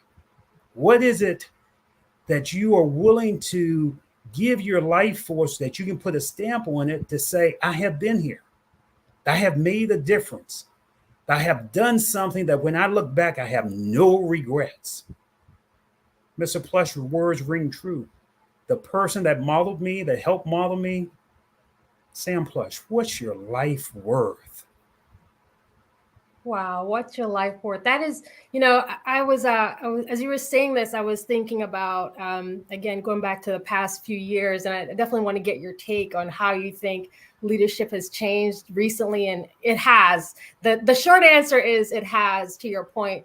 But even the statement that you just made, and the fact that having someone speak those types of words into you, and that the fact that it resonated, so that where you are today, you're still able to lean on some of those words. So I wanted to find out, what are some of the changes you've seen recently in leadership? Again, coming out of the pandemic, right? And we're being real, right? So what are some of the changes you've seen? Well, here are two things that I talk about with my clients. Number one, we've gone into a mindset that we treat everybody like they are part of the group. People don't want to be a group mentality anymore. They want to be treated like people. Right. Treat people like people. Stop for a moment. Talk with people about what's going on with them. People don't care how much you know until they know how much you care. Let me say that again. Wow. People don't care how much you know until they know how much you care. I went to a conference here in the city of Richmond. And there was a young lady, she was standing by herself, and she said, are you busy? I said, no. She said, can I just talk to you for a moment? And I said, yeah, I'm here at the conference. I'm waiting for my wife. And she went on to how tough her day was, how difficult things had been at the job. And at the end of our conversation, she said, you know what? Can I get your card? Because I just needed someone to talk with, just someone to share my challenges with. And I will appreciate that if we could stay in contact. That lady, see, it wasn't what I gave. Sometimes you just got to be willing to give people. And the biggest thing is take time and listen. Listen to what people are going through. Listen to what people are challenged and listen to what they are dealing with, because sometimes the greatest value is treat people like they want to be treated, not like what you want to treat. People like they want to be treated. That's what one of the problems are now. People sometimes just need to be sharing what they're going through and who they are. That conversation, she has called me several times, and I never knew that she was the director of one of the Fortune 500 industries in my city. Wow. You just never know who you never know. You just never know. Oh wow! So listening skills, listening skills in that situation. Also, I'm hearing themes of.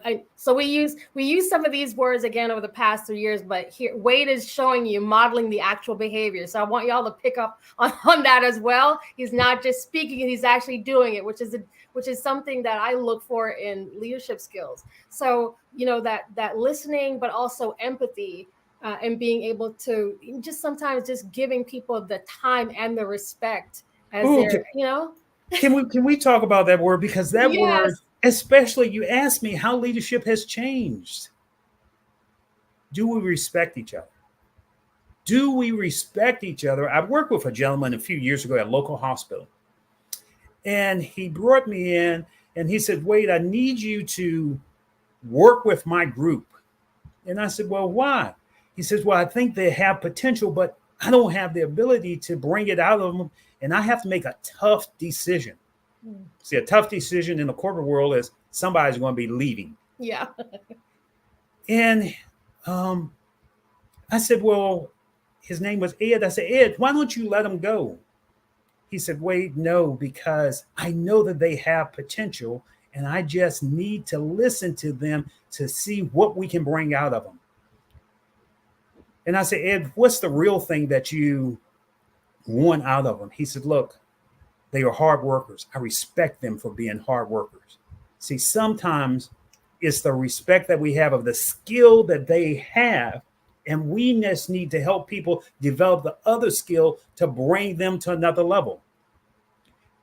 Shelley, in 2 months after working with them, they became the number one group in that hospital. Why? Because he didn't let them go, because he respected their hard work, that he grew, that their deficiencies of teamwork, of working with each other and understanding what they could do, because he respected them from another level. How well do you respect your coworker? How well do you see not the skill that you want to see, but the skill that they have? And how well are you shining them that you can bring them to another level so that they shine as the person that you knew they could be? That as you're saying that, I'm thinking about other situations. I want to know about situations that you've run into. Obviously, we're not naming names, but some of maybe the challenges as you're trying to coach up, right? You're trying to coach up. So can you share some of those? I think that's going to help a lot of us who are on the other side who need some help. How do you manage those? So let's talk about a real situation I'm dealing with right now with a client. I have a client that emailed me last night, and life's like a grindstone. Sometimes it will shine you and sometimes it will grind you to your knees. Yeah. And the information that she sent me was, look, my test didn't come out right. The doctor has scheduled surgery for me next month. I've got to take chemo after that. And I really don't know how to deal with this. See, life's tough. But let's be honest, life's tough sometimes. But sometimes you need that voice in your ear that can help you stay sound and find your right mind. My coach, Les Brown, used to say, sometimes I'm going to lose my mind up in here. Sometimes life's going to make you want to lose your mind. And I've got a call for her this morning. And I just want to say a few words to her. We can make it through. You're not alone. That realistically, I want you to listen not to the negative things that people are telling you, that you can't do it, that you can't make it, that you don't know how you're going to make this out. As a man or woman, think if so is he or she. That's right. In a tough time, you got to change your thinking. You got to get around people that says, no, that's not the way I want you to think. I want you to think not about your limitations, but your unlimited ability. I want you to ask yourself, what can I do today to have a good day? What can I do today to help people move forward? What can I do today just to bring a smile to my face? See, here's one thing I want people to write down. And this is what I do with my clients. Questions are the steering wheel of the mind. Wow. Can you say that again? Say that one more time. Questions are the steering wheel of the mind. Wow.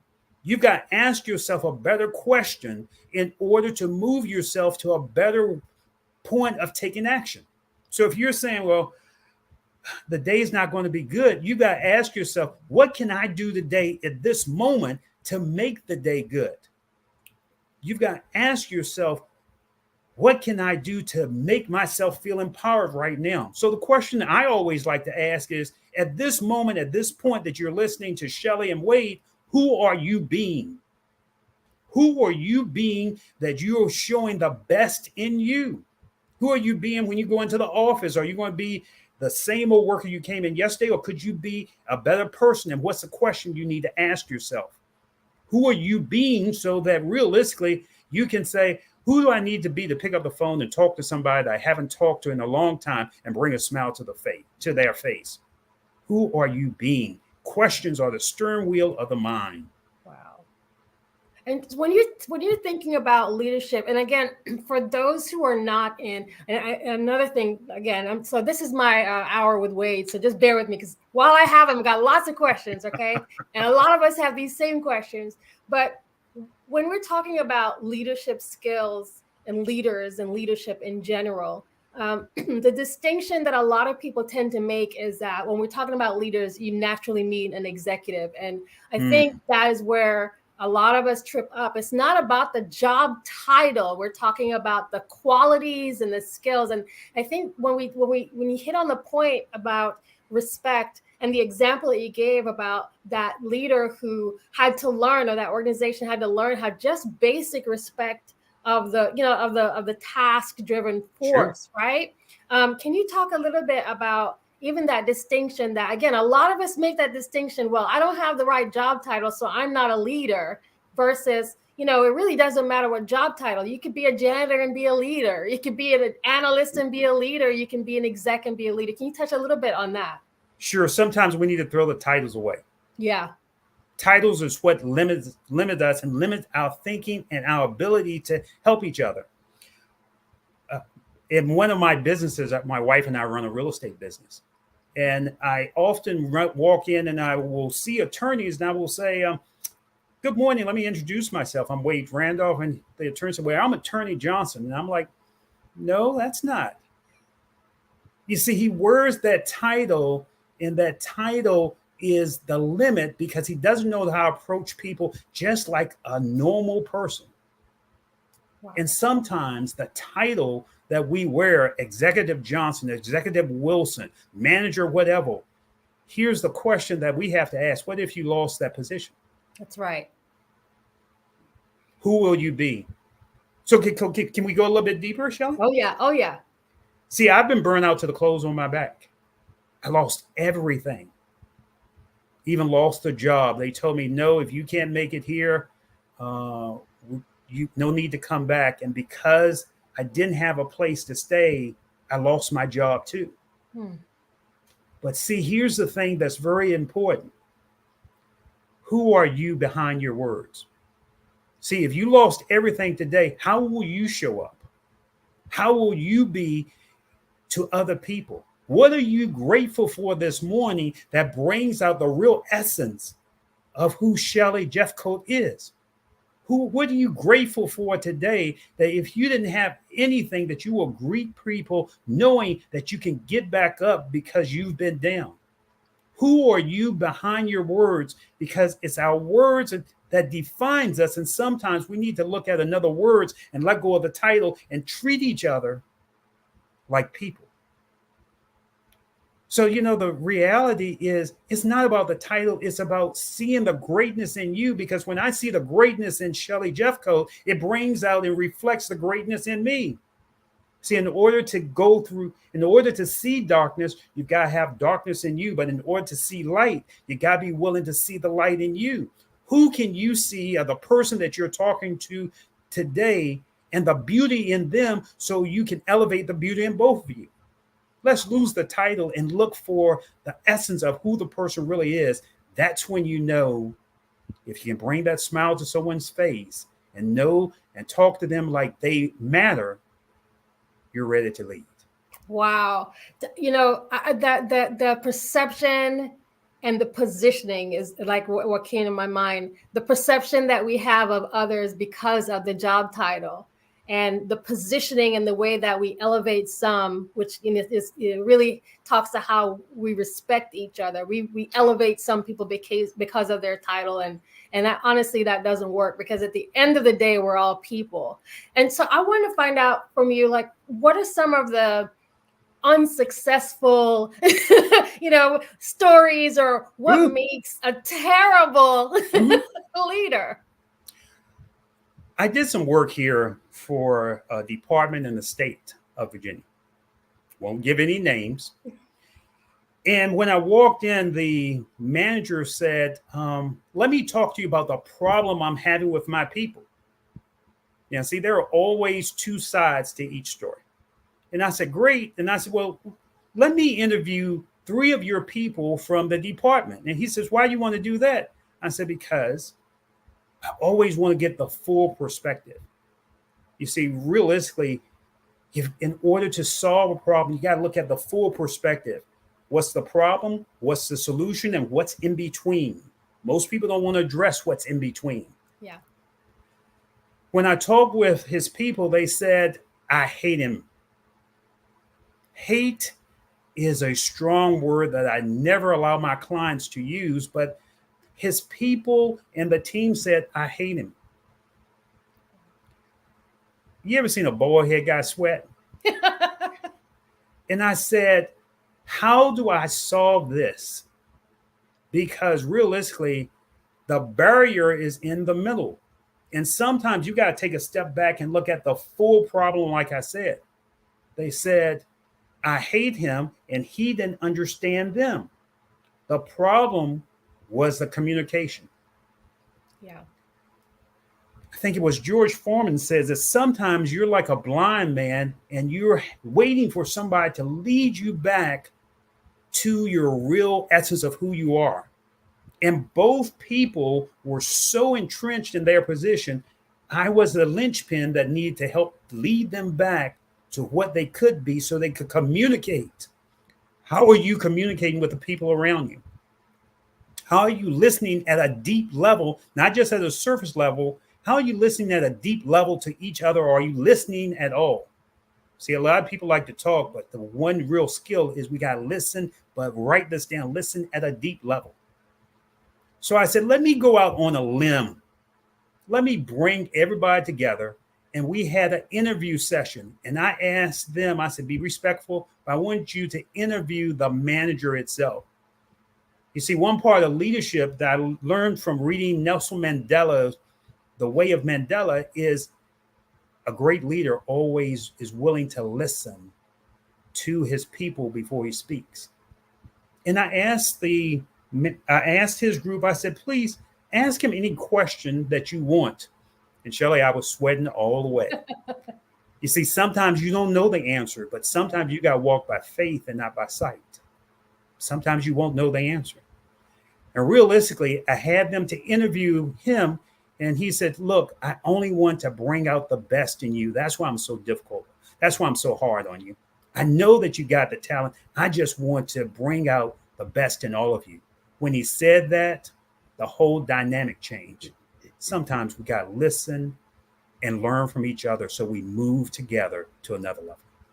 Wow, this was so powerful, Sydney. I think this is the best, and I've been on many shows, many speakers, but I think this has been the best leadership discussion I've heard in quite some time. So thank you so much, and especially for sharing your personal story and all of the examples that you gave that we could really use in real life. Thank you so much for giving us your time. No, thank you for being here. Well, for both of you, thank you very much. Shelley, you for leading the conversation and helping to provide a platform for Wade to bring it out, but Wade, you for bringing it out and sharing it with the folks.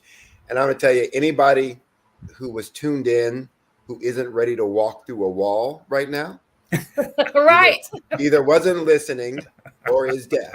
So, one of those two things. So it was really great information, great advice, great counseling, and really appreciate your time, your energies, your efforts. So with that, I will say to both, genius is common, and I'll see you on the other side. Thank you. Have a great morning. Bye.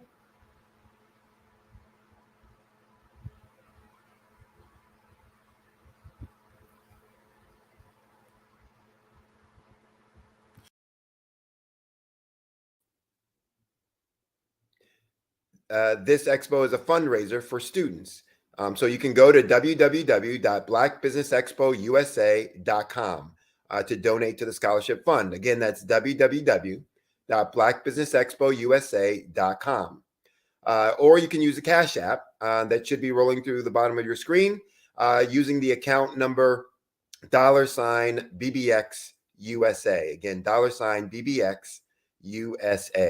Our goal is to give laptops and up to $5,000 to 10 students. And students, you can register online at www.blackbusinessexpousa.com. Every dollar counts, so we want to remind you, please donate to the scholarship fund. We want to also take time to thank our Black Business Expo USA sponsors for the month of August 2023. Those sponsors include NC100, Moody Capital Partners, Suede Soul, Lotus Richer Coaching and Training, Carolina, Virginia Minority Supplier Development Council, STEP Management, BHS and Associates, Margie McLean Foundation, Inc., Genius is Common, Earth Essentials, Milani Shani Global, Executive Women's Success Institute, The Quality Coaching Company, Superwoman Business Services, Creative Force Studios, Lee Entertainment, Artistic App Design, Black Business Expo USA. So remember, genius is common, and I'll see you on the other side.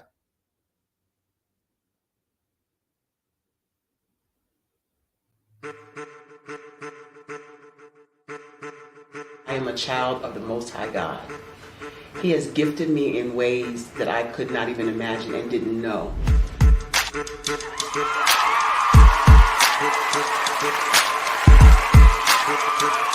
There was a time when I didn't know who I was.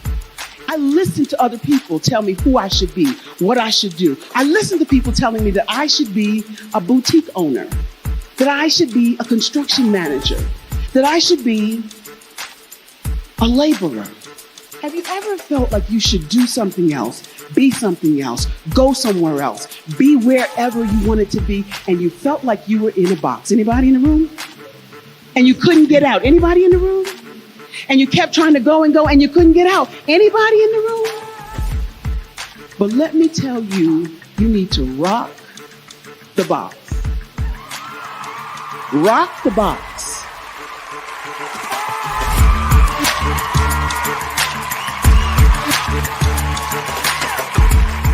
I am engaging, inspiring, and empowering.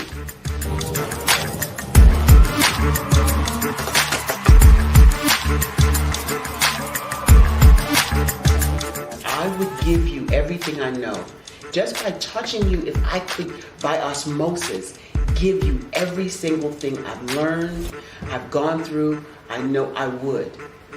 We know that's not possible, but as it is possible, I love to share information with people. Some of you out there, people have told you that you can't be, you can't have, you can't do. But I will tell you, like Kingston said, you can, you must, and you will. If it's to be, it's going to be me. You got to say it. If it's to be, it's going to be. If it's to be, it's going to be. If it's to be, it's going to be.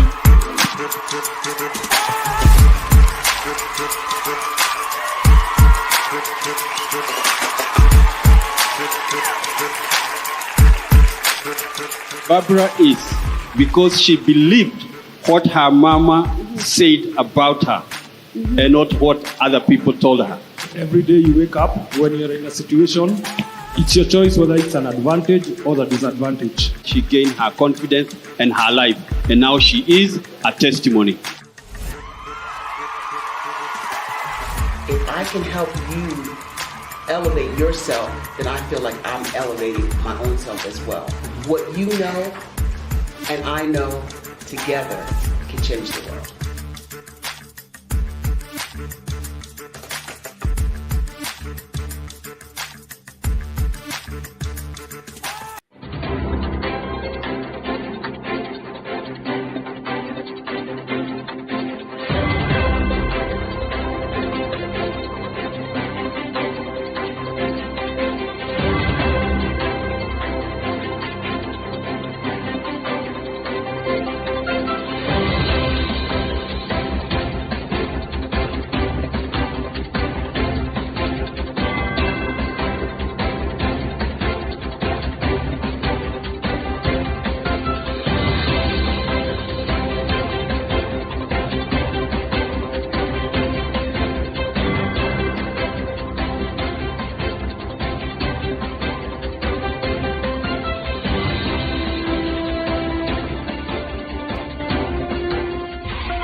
Dr. Eric Kelly III and a host of phenomenal speakers from all around the globe for this 7-day virtual event that you don't want to miss.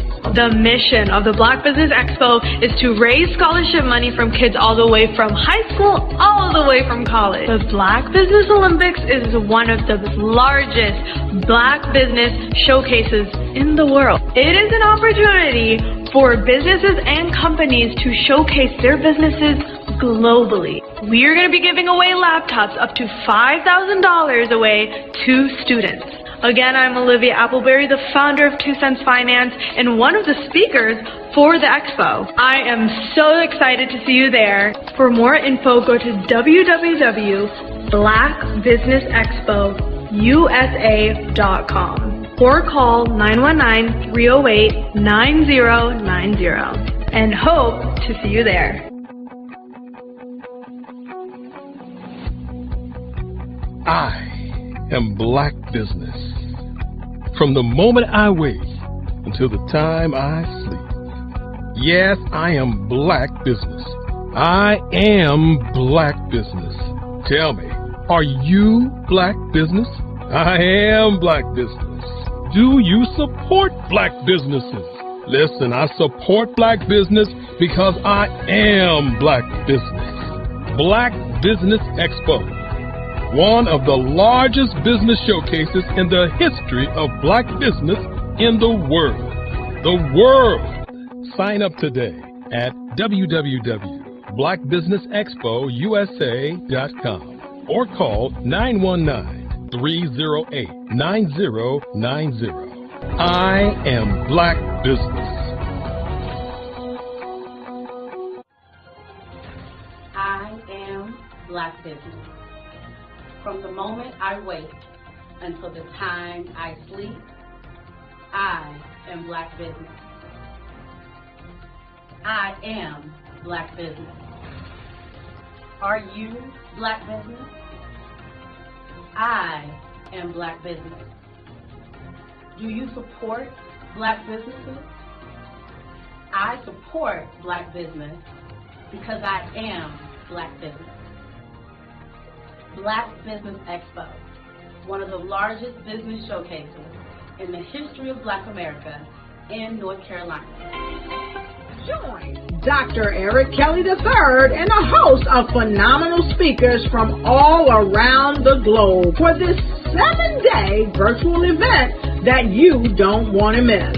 The mission of the Black Business Expo is to raise scholarship money from kids all the way from high school, all the way from college. The Black Business Olympics is one of the largest Black business showcases in the world. It is an opportunity for businesses and companies to showcase their businesses globally. We are going to be giving away laptops up to $5,000 away to students.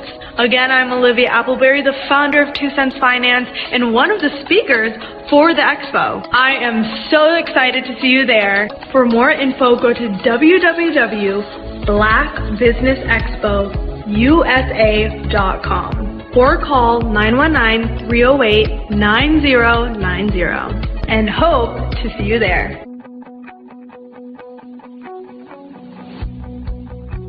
I am Black business. From the moment I wake until the time I sleep. Yes, I am Black business. I am Black business. Tell me, are you Black business? I am Black business. Do you support Black businesses? Listen, I support Black business because I am Black business. Black Business Expo, one of the largest business showcases in the history of Black business in the world.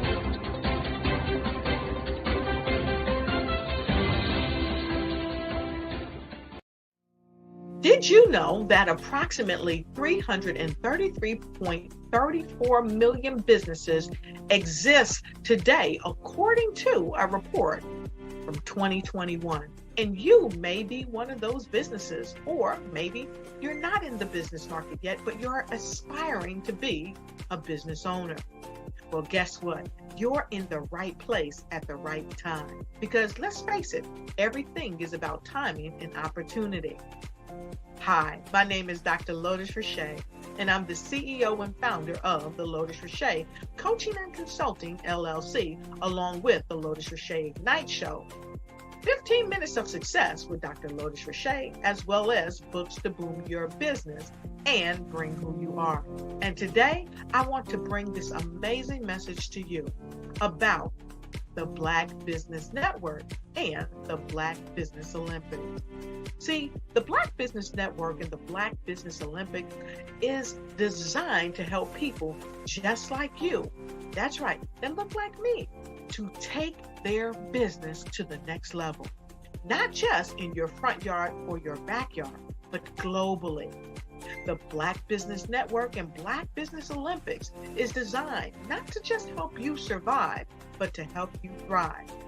So join us today as we come together with businesses all around the world to support our students, our children, our young teens, our young entrepreneurs. What we do is we come together to help raise funds for students who are aspiring to be business entrepreneurs, who are aspiring and who are thriving in college.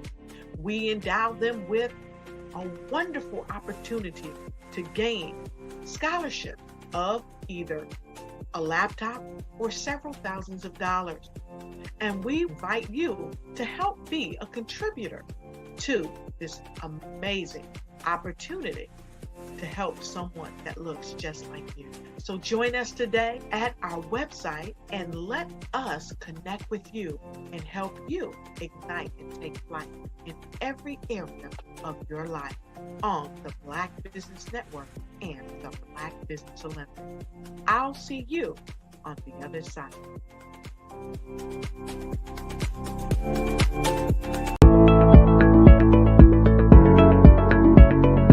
Prepare for what's coming and dominate in economic winter. Stand strong and thrive by showcasing your great products and services globally through the Black Business Network and Black Business Olympics. The Black Business Network has showcased over 2,000 companies with over $7 billion in sales each year.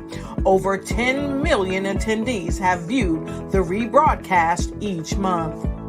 Through the Black Business Olympics, Unique styles of business training and mentoring are turning students into business owners and entrepreneurial warriors who will dominate in any economy. Gain the ultimate advantage of the Black Business Olympics, 7 days of unbelievable topics and speakers speaking around the globe. Donate your time and experience to provide expertise and scholarships to students worldwide and change the world.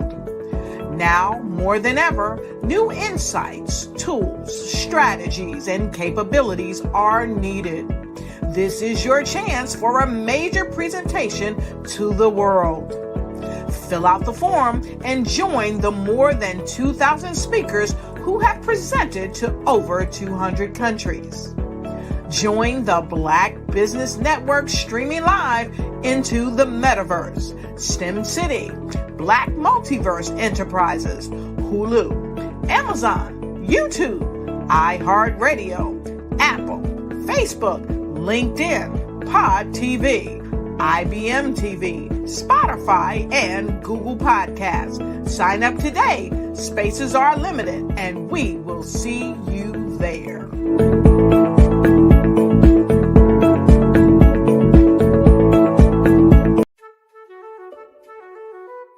This is Dr. Arnold T. Petsworth. He's the owner of Petsworth Vet World, a veterinary clinic in Hopton, Connecticut. His patients include dog, cat, frog, fish, Goldie, dog, and this alpaca. Due to doctor-patient confidentiality, we can't tell you their names. Business at Vet World was steady, and then quarantine hit.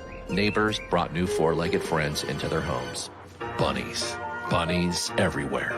Dr. Petsworth welcomed these new patients with open arms. The only problem? There were more appointments than he could manage. That's when Dr. Petsworth turned to his American Express business card, which offers spending potential that's built for his changing business needs. He decided to hire a new assistant, Julio, and with spending power built for business purchases, he used his card to furnish a new exam room. Together, Dr. Petsworth, Julio, and American Express Business made sure all the pets of Hopton got the love and care they deserve. And everyone was happy. Get the card built for business by American Express.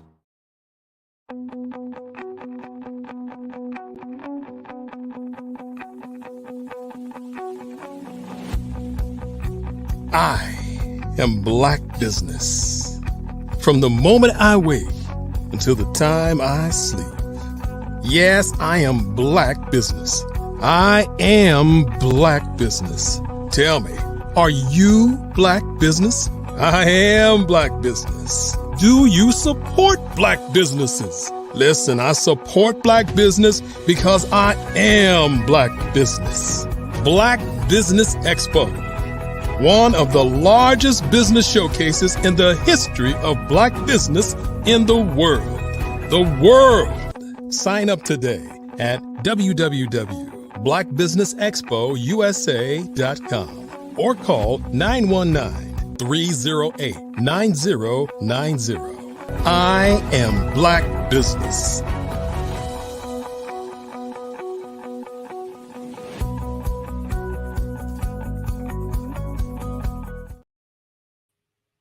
Good morning, business owners, entrepreneurs, thought leaders, corporations. Welcome back to this episode. I'm so excited to join you. I am Shelly Jeffcoat. I'm also known as Mrs. Pie and CEO of LCM Group. I am your business moderator for this morning on the Black Business Network. And so you know, the Black Business Network is a 24-hour business network showcasing Black businesses, business owners, entrepreneurs, and thought leaders worldwide. We have speakers from all across the world: London, Singapore, Africa, Japan, and cities all over the United States. This is a global community sharing its business knowledge to empower, inspire, and educate businesses about businesses. By the way, we are raising funds for a scholarship, so please make sure you check out the website to learn more about that. Now, I want to tell you about the next guest that we have joining. I am so excited to host a conversation and a fireside chat with none other than Jerry Roebuck, who's been an entrepreneur since the age of 11. I'm going to spend a couple of minutes just to make sure that you know who we're talking to, because this gentleman is a phenomenal individual in business. He actually conceived the biggest event in the history of Black America, the Black Expo, that ran through 14 cities. He's worked with many Fortune 500 companies on event marketing, advertising, and social issues, including some I just want to call out: Pepsi-Cola, Geico, Philip Morris, names that you know, AT&T, Coca-Cola, Chemical Bank, and BET. He partnered with Russell Simmons' college classmates to be one of the pioneers in creating the world's biggest global music, hip hop, straight out of undergraduate school. Mr. Roebuck is also credited with the strategic and financial growth of TV's Tony Brown Journal. Many of us are very familiar with the longest running program in PBS history as its advertising representative and media consultant. This was an outgrowth of his ability to secure new sponsors like Toyota and Walmart and Texaco and others. And this infused the PBS program with millions of dollars in additional gross income. I also want you to know that he's been a consultant to many urban radio stations in over the 20 markets across the United States. He's a well-recognized educator and community servant who worked in the Harlem community for over 40 years in business and in education. And upon his retirement, he was recognized by the entire New York City Council for his dedicated service to New York City. Mr. Roebuck presently lives and works in Florida and New York City, and I'm so honored to have him join our program today. So I'm going to be leading a fireside chat with Jerry Roebuck, and then we'll get to meet him and hear more about all of his great accomplishments.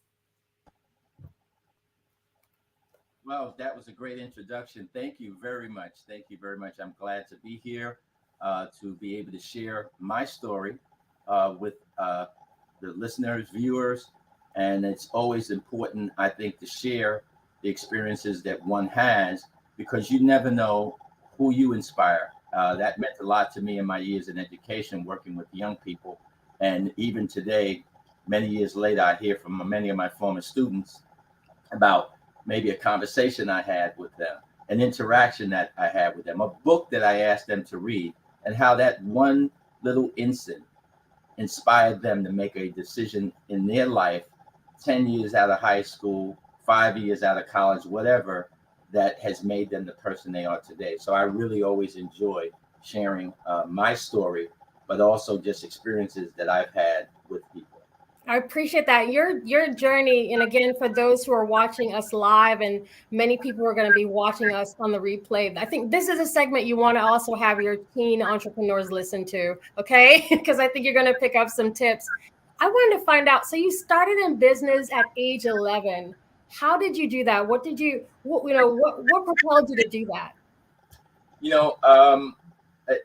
That's a very young age, and it was a long time ago. I'm not going to give my age away, but let's just say it was over 5 decades ago. But I had moved from living in one location in Harlem, which I'm going to circle back to later. I grew up in Harlem most of my life. This was a house that my grandfather owned on 128th Street between Madison and Park Avenue. The city decided at a time when there was a lot of migration still going on to New York City from African Americans coming from the South to the North, that they were just running out of not only housing, but also space for schools. And so they needed a big middle school in Harlem, in Central Harlem. And it was on the block that they wanted to take over this whole block to build this new school, state-of-the-art school in New York City at the time, which was going to be air conditioned, no windows, etc. So by, what eminent domain is, they declared eminent domain. My grandfather had passed on, but I lived in this property with my parents, and then we had renters in the property as well. So the city made us move. But I also mentioned that at the time Harlem was growing still, and there was a new development that was built on Lenox Avenue called Delano Village. It was a big complex of brand new, you could say they were high rises. But actually, we lived on the highest floor, the 17th floor. So I moved to that area. I was just 10 years old. And, when you move to a new neighborhood, you befriend kids, you know.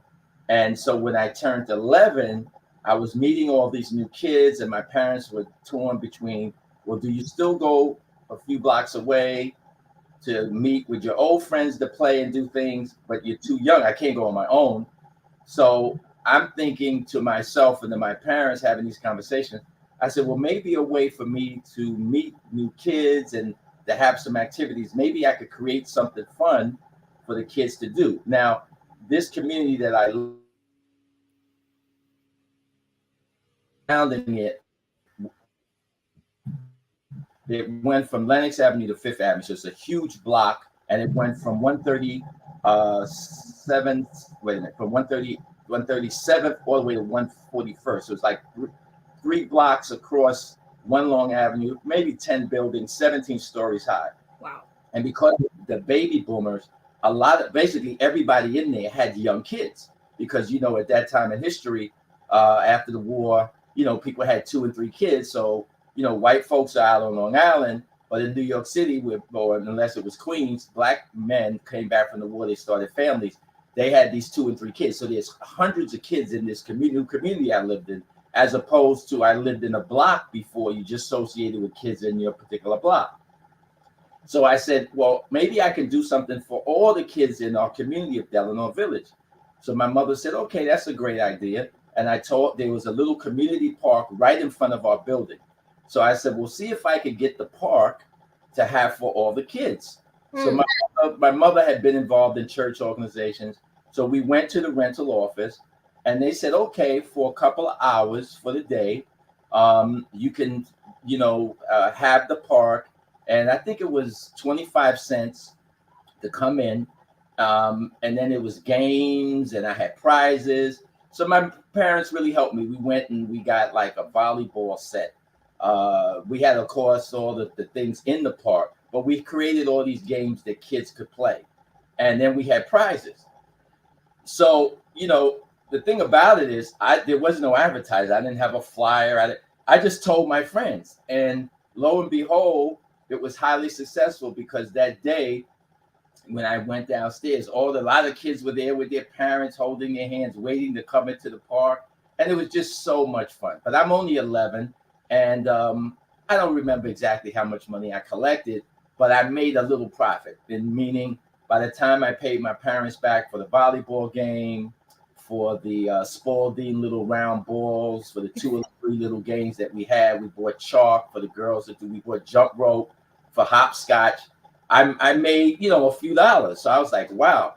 And really, though I'm elaborating a lot, I wanted to do so because that is what inspired me in terms of entrepreneurism. That gave me the spark, the feeling, the energy, the emotion, going to sleep that night, not knowing what was going to happen the next day. Was it going to rain? How many kids were going to come? And then seeing it work. And then the adulation that I not only got from my parents at the end of the day, but more importantly, from the, you know, really inspired me throughout life, whether I was doing parties, whether I was doing Black Expo, though that helped me because that carried on through the rest of my life. So I want to dig into a Black Expo, but I wanted to ask you before we get there, we're having just a little bit of technical difficulties, so just bear with us. Bear with us, everyone. I'm gonna try to recap if we miss anything. Taste with business and entrepreneurism. Okay. There you go. Okay, it's okay. So that really. Now, I was just saying that lit the spark that carried me throughout my entrepreneurial life. I love that. Thank you for sharing that. And I was explaining to our viewers, if we have just a little bit of a time lapse, so just bear with us. I wanted to pull the thread though, because as you were sharing the story about how you got started, and I was visualizing being from the 17th floor to where you are now, and some of the common themes that you had as an entrepreneur and as a business person, and as a strategist, all of those things, would you say, you know, for those who might be looking at your breadth of career, that some of the things that are probably the commonalities for you were really keen, you were able to see a problem, solve a problem, or identify opportunities in a different way? Like what made you so successful as an entrepreneur? Because there are a lot of people who really try, but there seems to be a formula or something that you've had. So what would you say your success, you know, as you're thinking back? Okay, yeah, I got to think back, because how I thought then is not how I think now, and how I thought then, I wish I had the knowledge that I have now, because I know how much more successful I would have been, and also the access that, which I'm going to end up definitely want to people and entrepreneurs today have as advantages that I did not have 40 years ago, such as the internet or email or social media marketing. You know, these things didn't exist. And I wish they did in many of the endeavors I had, because I would have been hugely successful. I mean, I would have made, instead of businesses that made $1 million or millions of dollars, I would have made hundreds of millions of dollars. But the task of getting something started was so difficult decades ago. Just even when you look at accessing information, where I can remember writing a business plan and going to the library, having to spend 4 or 5 days, 6-7 hours a day to get just basic information to put into a written business plan, where today I could sit in front of a computer and get all of the answers in 10 minutes on Google. All right. So, but to directly answer your question, I think that it has to do with, you know, looking at, you know, opportunity. And like you asked about, you know, filling a void. And anybody who's in business that's successful will tell you, and as a first rule of business, find something that's missing, find something, a need that people have that you think you can fulfill, and you'll be successful. Now, of course, if you go to business school, they're going to tell you a whole lot of other things that go with that. You know, who else is in the business? What's the competition like? How much starter capital do you need to get started, to make a difference? So it's a lot more than just filling a need, because I could say there's a need for anything that I can go out and fill it, you know.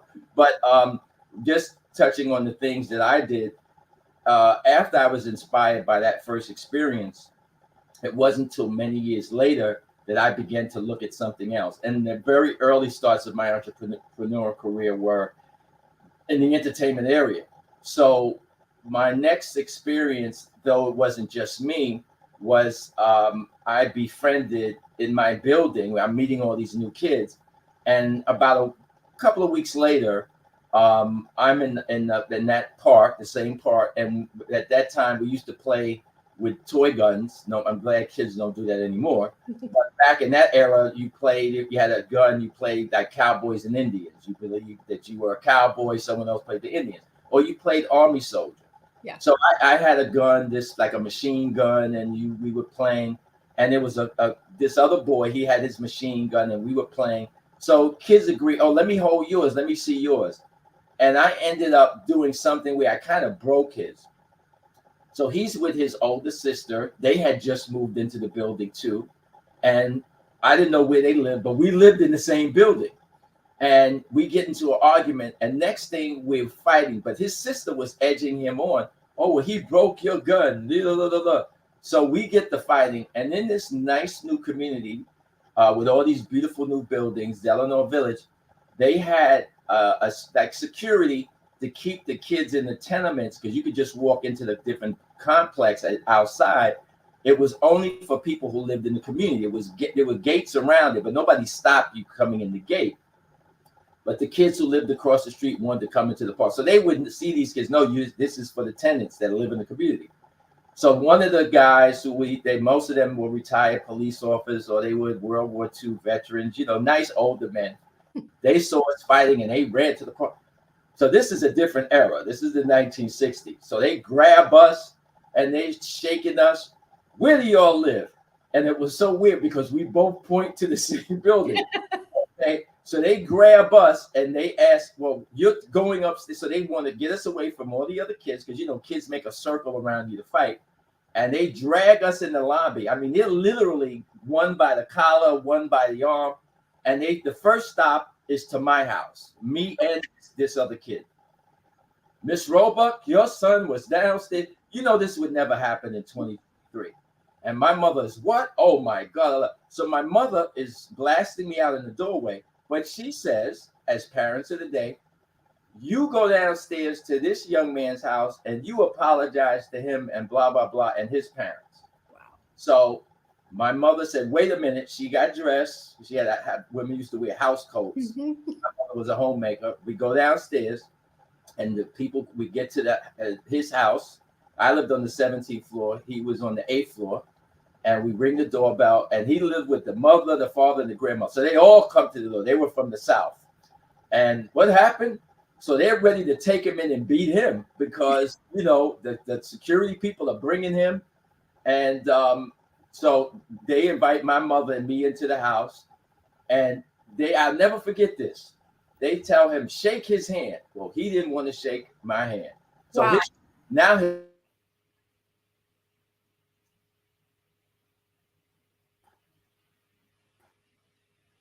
he says, you shake his hands. So then he shook my hand. I was just waiting for the delay to come back. Okay, so now what happens is he shakes my hand, right? But the moral of the story is, to this day, he became my god brother because he went to the old Catholic school that I went to that he had just started at because he lived in a different part of Harlem.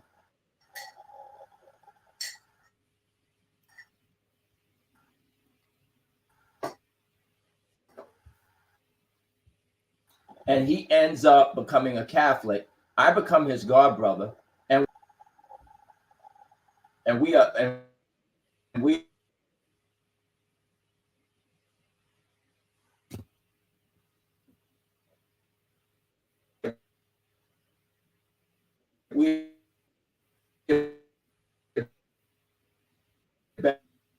best friends to this day. As a matter of fact, he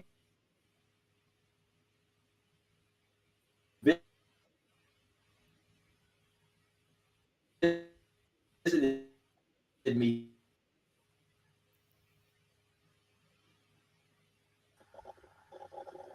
Yeah, so I mentioned that because, you know, when you talk about different things that were impactful in life, that sequence was important because his older sister that now becomes my friend, she was involved in the Catholic Youth Organization, which used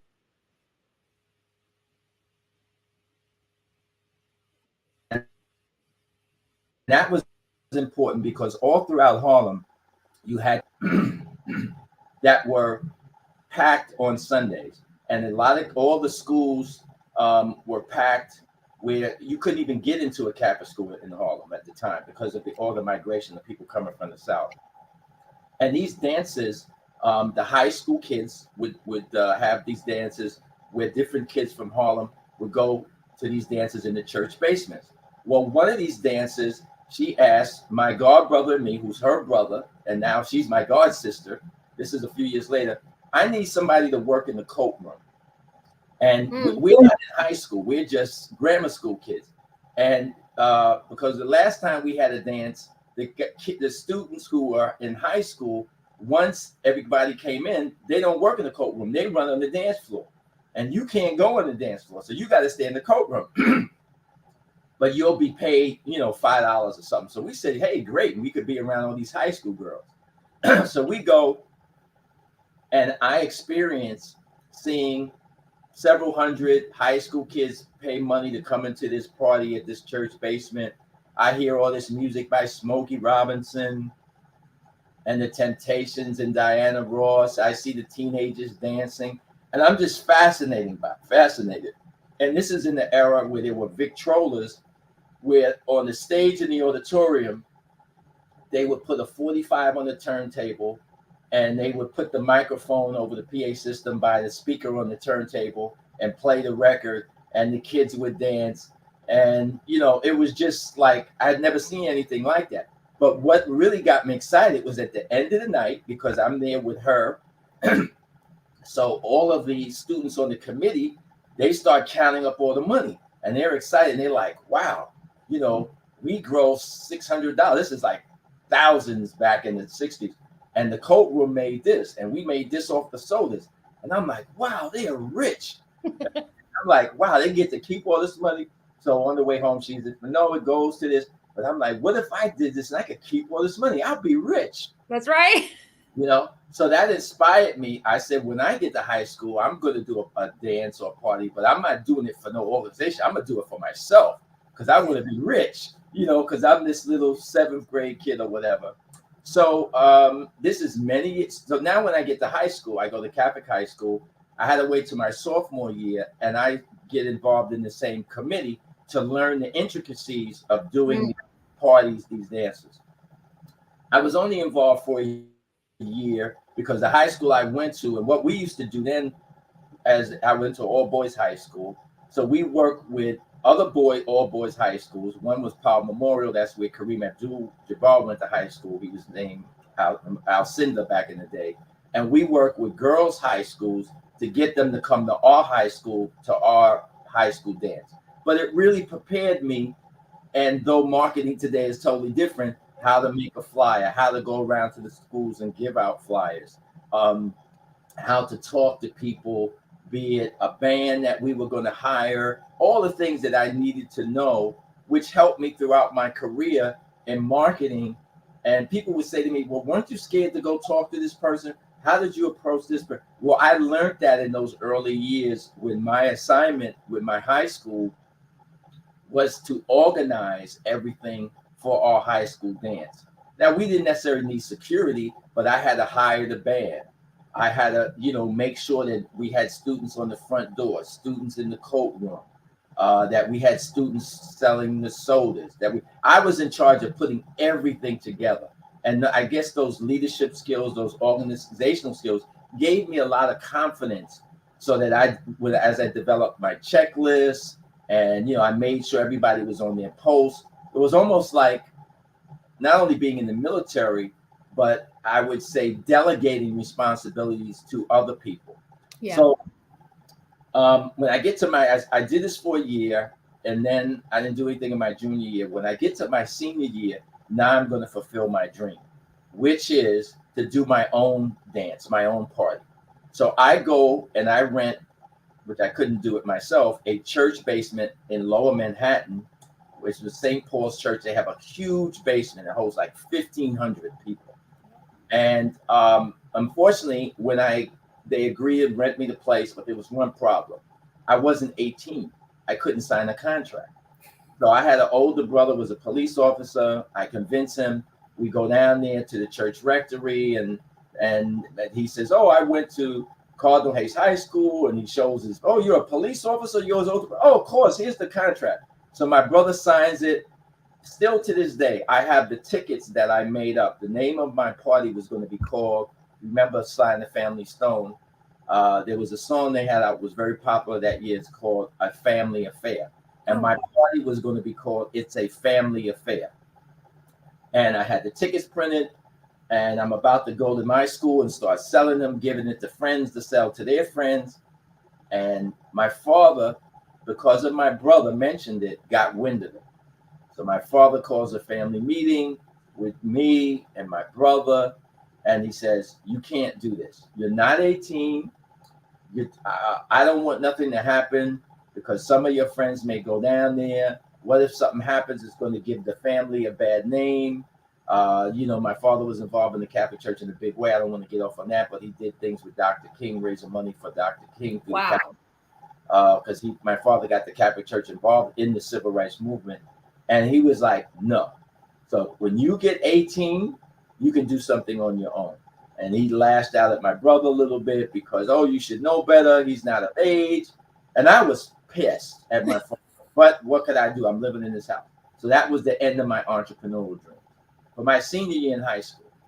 But at this time, what I did with my girlfriend, there started to be parties around New York City at, you wouldn't call them clubs, but different places that were like a club. And I started going, and it kept me inspired. So when I became a freshman in college, after I did make my 18th birthday, there was a club in New York City called La Martinique, and this is pre-disco. There wasn't called discos then; it was just parties.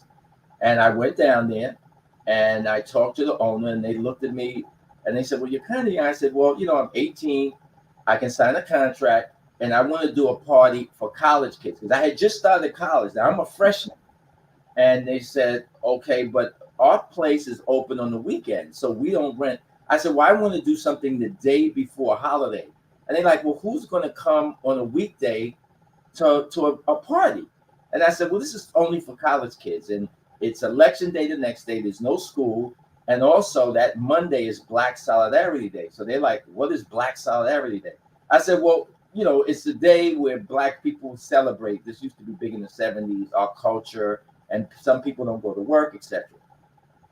They didn't think I'd be successful. I signed the contract, and I go print up my flyers. My father is supportive of me now. He helps me with certain things. And then I go back to my campus, the City College campus. I start distributing flyers. I didn't sell tickets.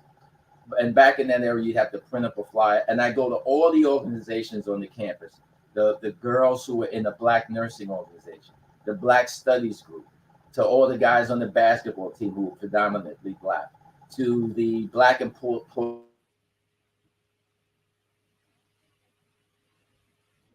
all the fraternities.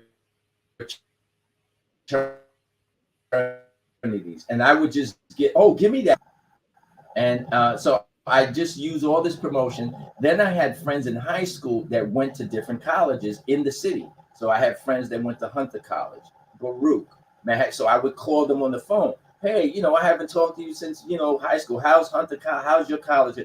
"Oh, it's good. Well, I'm doing this party." "Oh, you are? Well, come down and meet me in the lounge at Hunter at around 12 o'clock and bring a bunch of flyers, and I'll give them out for you. And you can meet all of my friends that I've met at this college." So I would go to the different colleges when I didn't have class on a particular day. And I even had to print up more flyers. I must have given out thousands of flyers. So now it's the first night of my party. I don't know what's going to happen.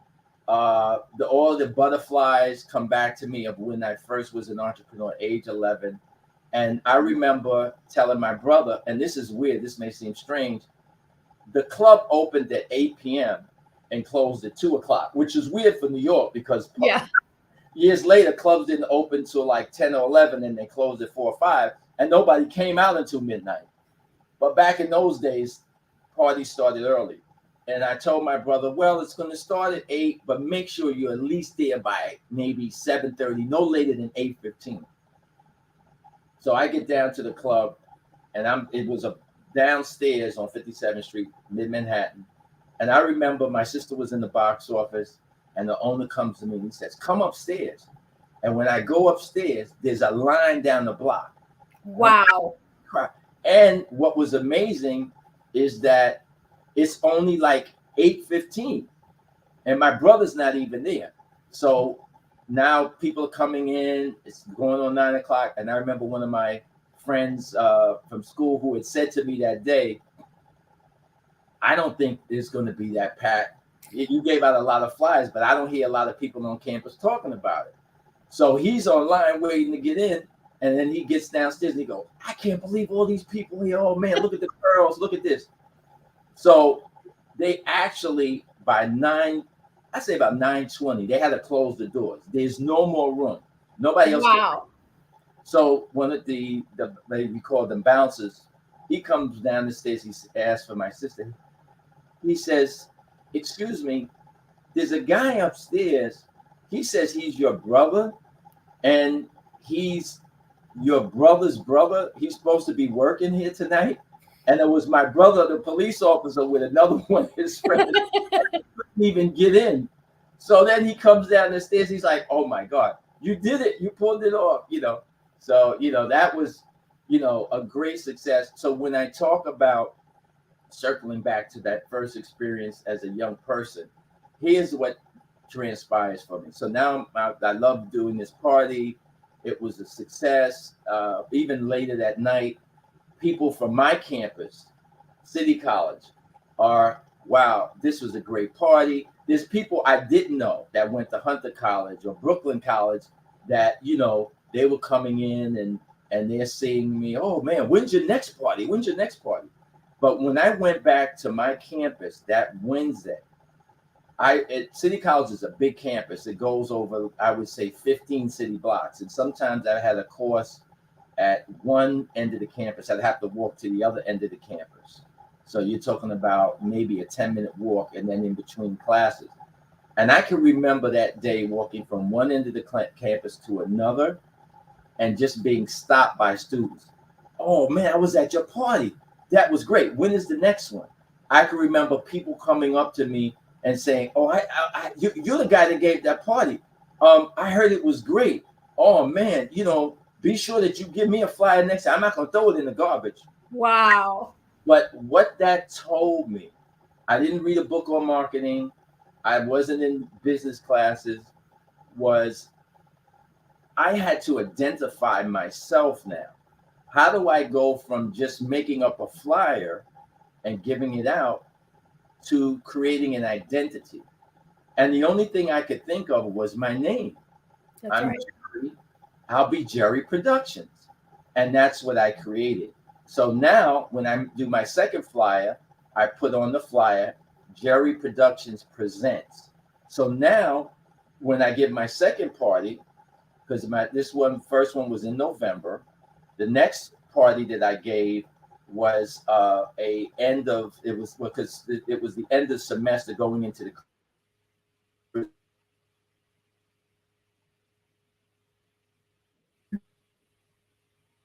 the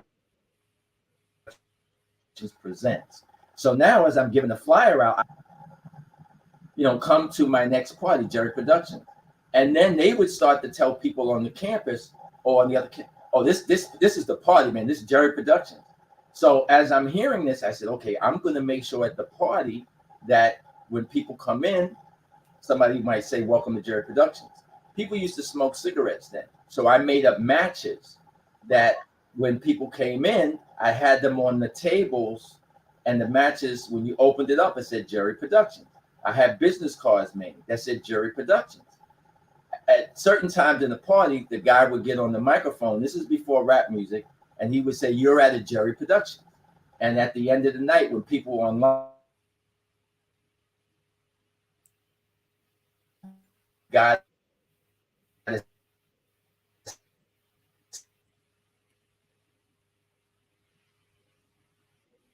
thing.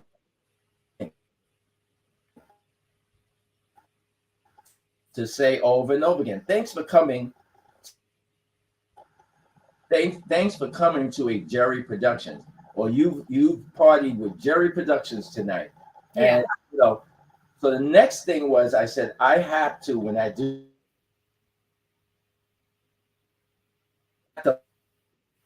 let people know that here, when is the next, when I have something in the future, which was going to be now in the spring semester, I'm going to have my next party ready so that night I'm giving them a flyer and say, hey, here's the next one. Take it home, put it on your wall, which people used to put it on their wall or wherever, their bulletin board, and share it with people.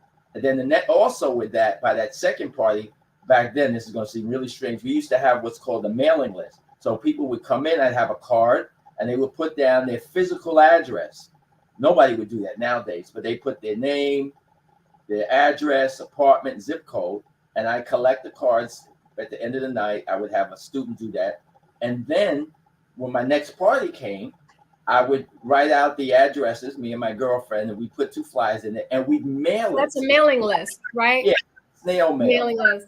So can I ask you, Jerry, I'm being mindful of the time because I could talk to you for 4 hours straight, but I want to ask you, how did you get to the Black Expo? So I was thinking about from going from a family affair to the Black Expo, and even creating that basically environment where businesses could show up in a different way that didn't exist before Black Business Olympics or any of those forums. Can you give me a couple of minutes talking about the Black Expo and what that was like?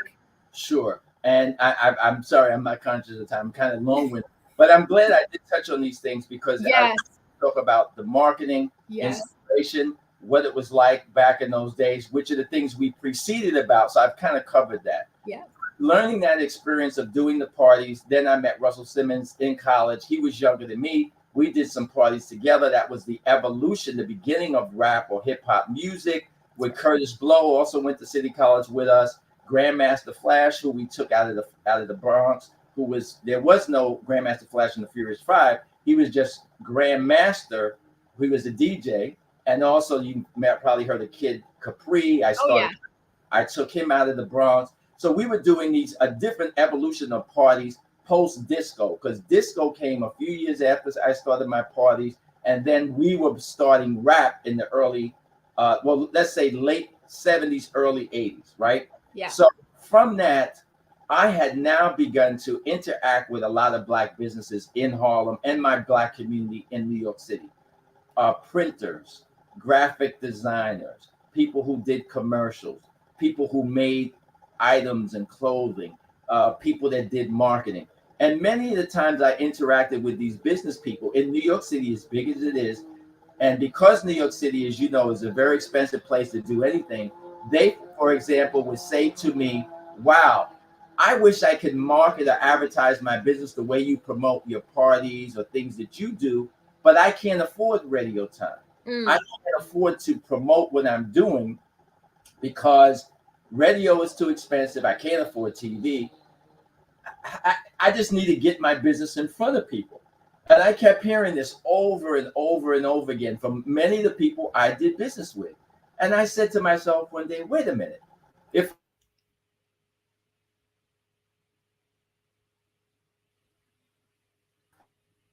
in front of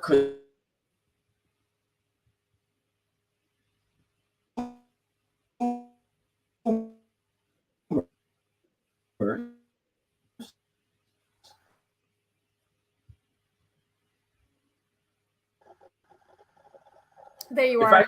If I could find a way to put them in front of thousands of people, I didn't know eventually it'd be tens of thousands in front of a few 13 cities though, right? Actually 16. It was well, the most I did was 16 in 1 year, but I did it in a total of 20 cities throughout the United States throughout the length of the expo.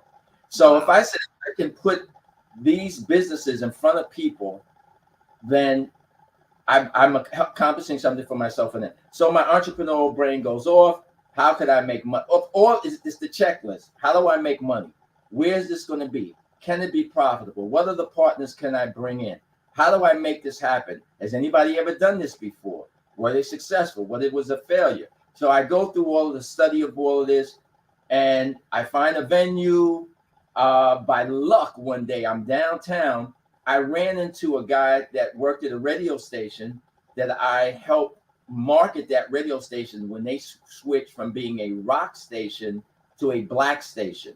And they just called me one day. This is just a quick story. And they said, we're changing our format from rock to playing Black music. And we hear your commercials on WBLS with Frankie Crocker, the Black station. Would you come down and talk to us, and we can maybe help you with some ads and give you some free commercials? Wow. We want to know more about the Black market. So I went down there, and this is the same guy that calls me. And just quickly, when I was doing these parties, I had a new hotel I was going to do a party at. I didn't know the name of it. I said, in marketing, I can't just say I'm doing a party at a hotel ballroom. Right. I can name the ballroom something. I named it the Sesame. And the program director comes in. It's going to be the first party. And he says, that's a great idea. He said, Kool and the Gang has this new record. And it starts out Open Sesame. Wow. We'll create a commercial. And at the beginning of the commercial, since you're going to open this new club in the hotel, and it'll say Open Sesame. So now the commercial comes on. Jerry Productions presents the new club in Times Square in New York City. the Sesame, and then the Cool in the Game record came on. Why, 2 or 3 days later, I'm walking around campus. Everybody's running up to me. Oh, I heard this commercial on the radio. So that helped me create the relationship with my first radio station I worked with. Anyway, this is years later. I bump into this guy on the street, the same guy. And I says, wow, it's funny I would bump into you. I had this idea about doing this expo thing to help Black businesses and blah, blah, blah. And here's my idea. And the same way I helped him, he says, I like that idea. Come down to the station tomorrow. We got a new general manager. Why don't you pitch him on your idea and let's do it? I go to the station. I pitch the general manager. This is a year before the first expo. And he says, we're behind you 100%. We'll blow this thing out in New York City. We'll go all over the radio.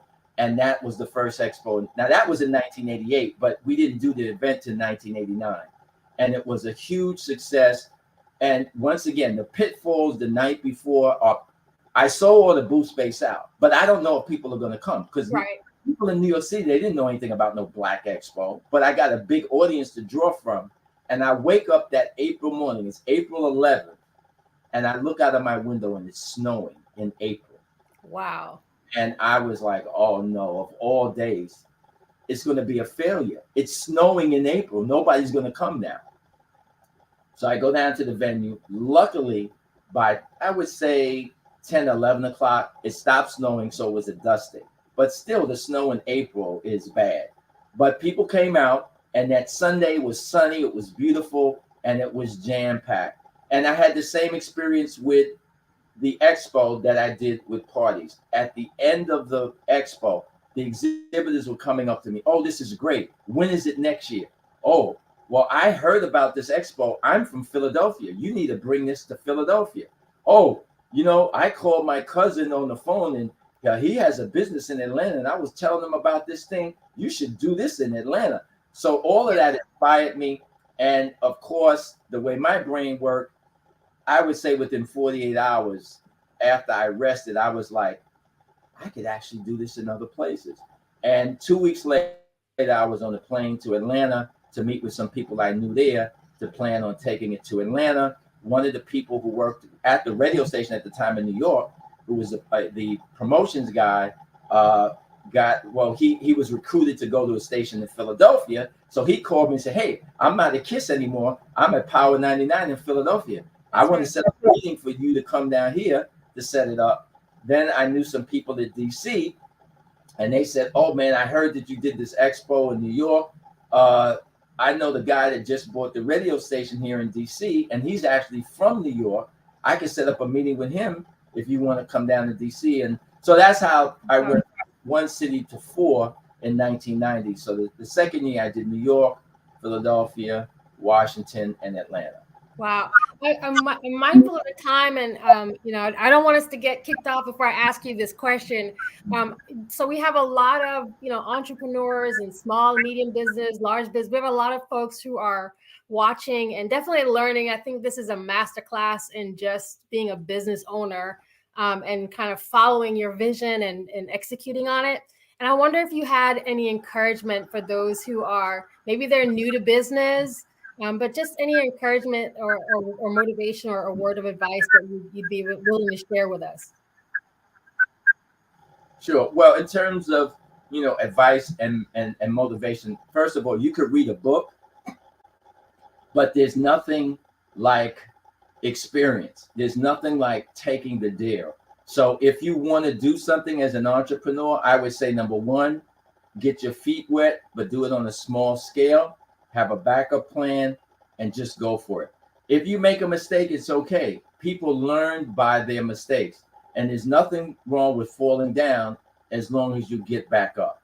And, as anybody starting a business, whether you read a book or you just heard it, most businesses within a 5-year period, they fail. It's over 90+%. But it doesn't mean that your idea wasn't a good idea. It doesn't mean that you should give up on being an entrepreneur.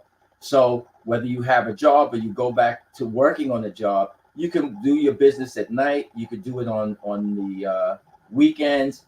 No matter what it is that you want to do, get your feet wet, jump in. There's nothing wrong. I've done a lot of things in my business career I've made a lot of money. I've lost a lot of money. I've had to shut businesses down. But because I took the opportunity that was presented to me, I was successful. Now, unfortunately, I don't know if I'm getting here in closing. Closing. Excuse Oh me. no, I've just checked. We have time. Keep it coming. So, you know, I went from doing parties, promotions, Black Expo. I had one of the first Black credit card companies, the Black Expo credit card with Key Bank. I had my own decorating company where I was doing my own shows and did a few other shows at convention centers for some other organizations. I was involved in the apparel business, doing uniforms for schools. I did, as you mentioned, some marketing for PBS. Well, actually, it was Tony Brown's Journal TV show. So Tony Brown did the expo for me around the country. He was one of my speakers, along with Dick Gregory and many other people. And oddly enough, during my peak years at Black Expo, I could not help him directly because though Black Expo was originally sponsored by Pepsi, I switched to Coca-Cola. And Tony's Brown's Journal was sponsored by Pepsi. Yeah. So he could do the expo, we could be friends, but we kind of couldn't do business together. But eventually, he did ask me to help him once his relationship with Pepsi was winding down. And I was able to successfully keep his show on the air and take him from having just one underwriter, which was Pepsi, to having ONDCP, which is the National Office of Drug Control Policy out of the White House, as an underwriter, Walmart, Toyota, and get him 3 sponsors of his TV show, which helped him upgrade Tony Brown's Journal TV show and keep his show on the air for a very long period of time. So I'm very proud of that. Now, the other thing I just want to mention, which is key to entrepreneurism, and I'm not going to say that these are failures, but these were shortcomings that I had of myself. And I did talk earlier about what I know now as opposed to what I wish I would have known 30 years ago or 25 years ago. And these are missed opportunities. Okay. Being in the seat at Black Expo, fortunately, but yet unfortunately, there were opportunities that came my way that I should have taken advantage of. But of course, I'm trying to run Expo in all these different cities. I had my office, I moved to Atlanta. I had my office there 4 blocks from Coca-Cola. I still had an office in New York where I started my decorating company. I had a warehouse and an office there. So I had a lot going on. I had a lot of employees. I'm producing 16 events at the same time, trying to get my credit card company off of the ground. I told you I started my decorating company. Then I started doing festivals in the Bahamas. So I'm doing events in another country. Wow. Oh, and for example, my first event in the Bahamas, I'm going to tell you what my lineup was. Imagine doing a show like this. I had Frankie Beverly and Mays, Kool in the Game, the Ohio Players, Bobby Humphrey, wow, Kurt Franklin, Steve Harvey is the host, along with Jonathan Butler and I'm forgetting her name. There was one other artist that I had. So I'm doing things like that on a big scale as well. And then I'm involved with Kurt Franklin because I launched his career. There's a lot of other things that I was doing, helping people and helping other entrepreneurs be successful. But as an example, an opportunity came to me to buy, I don't know if you remember a magazine called Emerge Magazine. I do, yes. Yes. So Emerge was started by a business, a Black entrepreneur, and his partner at the time that was a wealthy doctor. And they weren't being successful. They weren't making money. A guy who ended up being my sales manager worked for Emerge. So Bob Johnson from BET, when Emerge is not making money, they're running out of money. Time Warner gets involved for a minute, but Time Warner is losing money. So Bob Johnson buys it. And when he buys it, he's going to move the magazine to DC. So this individual who is my friend, he was exhibiting at Black Expo. He says, I'm not going to move to no DC, because I live in. So I said, well, come work for me. Bob Justin buys the magazine, but after a year and a half, he's focused on BET. I get a call one day. They sent me a spec. They said, would you like to buy Emerge magazine? So I said, okay, send me the information. Now I got the information, but the timing was bad because I was getting ready to move to Atlanta with my business. I had the package. I'm looking over the financials, and I called this investment bank at the time, and I said, well, I'm a little interested, and what's making it inspire me to maybe do this is because the guy who works for me was doing sales for Emerge magazine. So I think I could make this work. But they wanted $600,000 for the magazine. This is in 1992, early 1993. And I said, well, it's a little bit too much. And they said, don't worry about the money. We'll get the financing for you. But the guy who was my friend, who was the sales manager for me at the time, who before had worked at Emerge, says, oh, don't do it. We got to focus on moving to Atlanta and then this magazine. And I don't know. And I don't want to do magazine stuff anymore. And I let him talk me out of it. Oh. And I regret that to this day for two reasons. Number one, I think I could have made Emerge successful, even though today it wouldn't exist because you know what happened to magazines. Yeah. But Black Expo, I could have put Black Expo out there more. I could have marketed Emerge magazine at my expos. I could have signed up subscribers at my expos. I could have brought in some of my expo sponsors as new advertisers, and I could have probably made it profitable and made a different imprint for what I was doing at that time. But more importantly, I would have established relationship with investment bankers once I saw that I could turn this magazine around, make it profitable, make it more of a household name with the experience that I had in marketing and promotion, and I would have created relationships with them. So Jerry, what are some of the other companies that came out of Expo? And I heard like all those names of careers that you started and folks that you helped. I hope everybody's heard it like I heard it. All the names that have been dropped of really very, very successful leaders, all in their own right. But what are some of the other companies that we might be familiar with that came out of the Expo? Sure, everybody knows Damon John now from Shark Tank. Damon first exhibited with us in one of the first exposures to FUBU.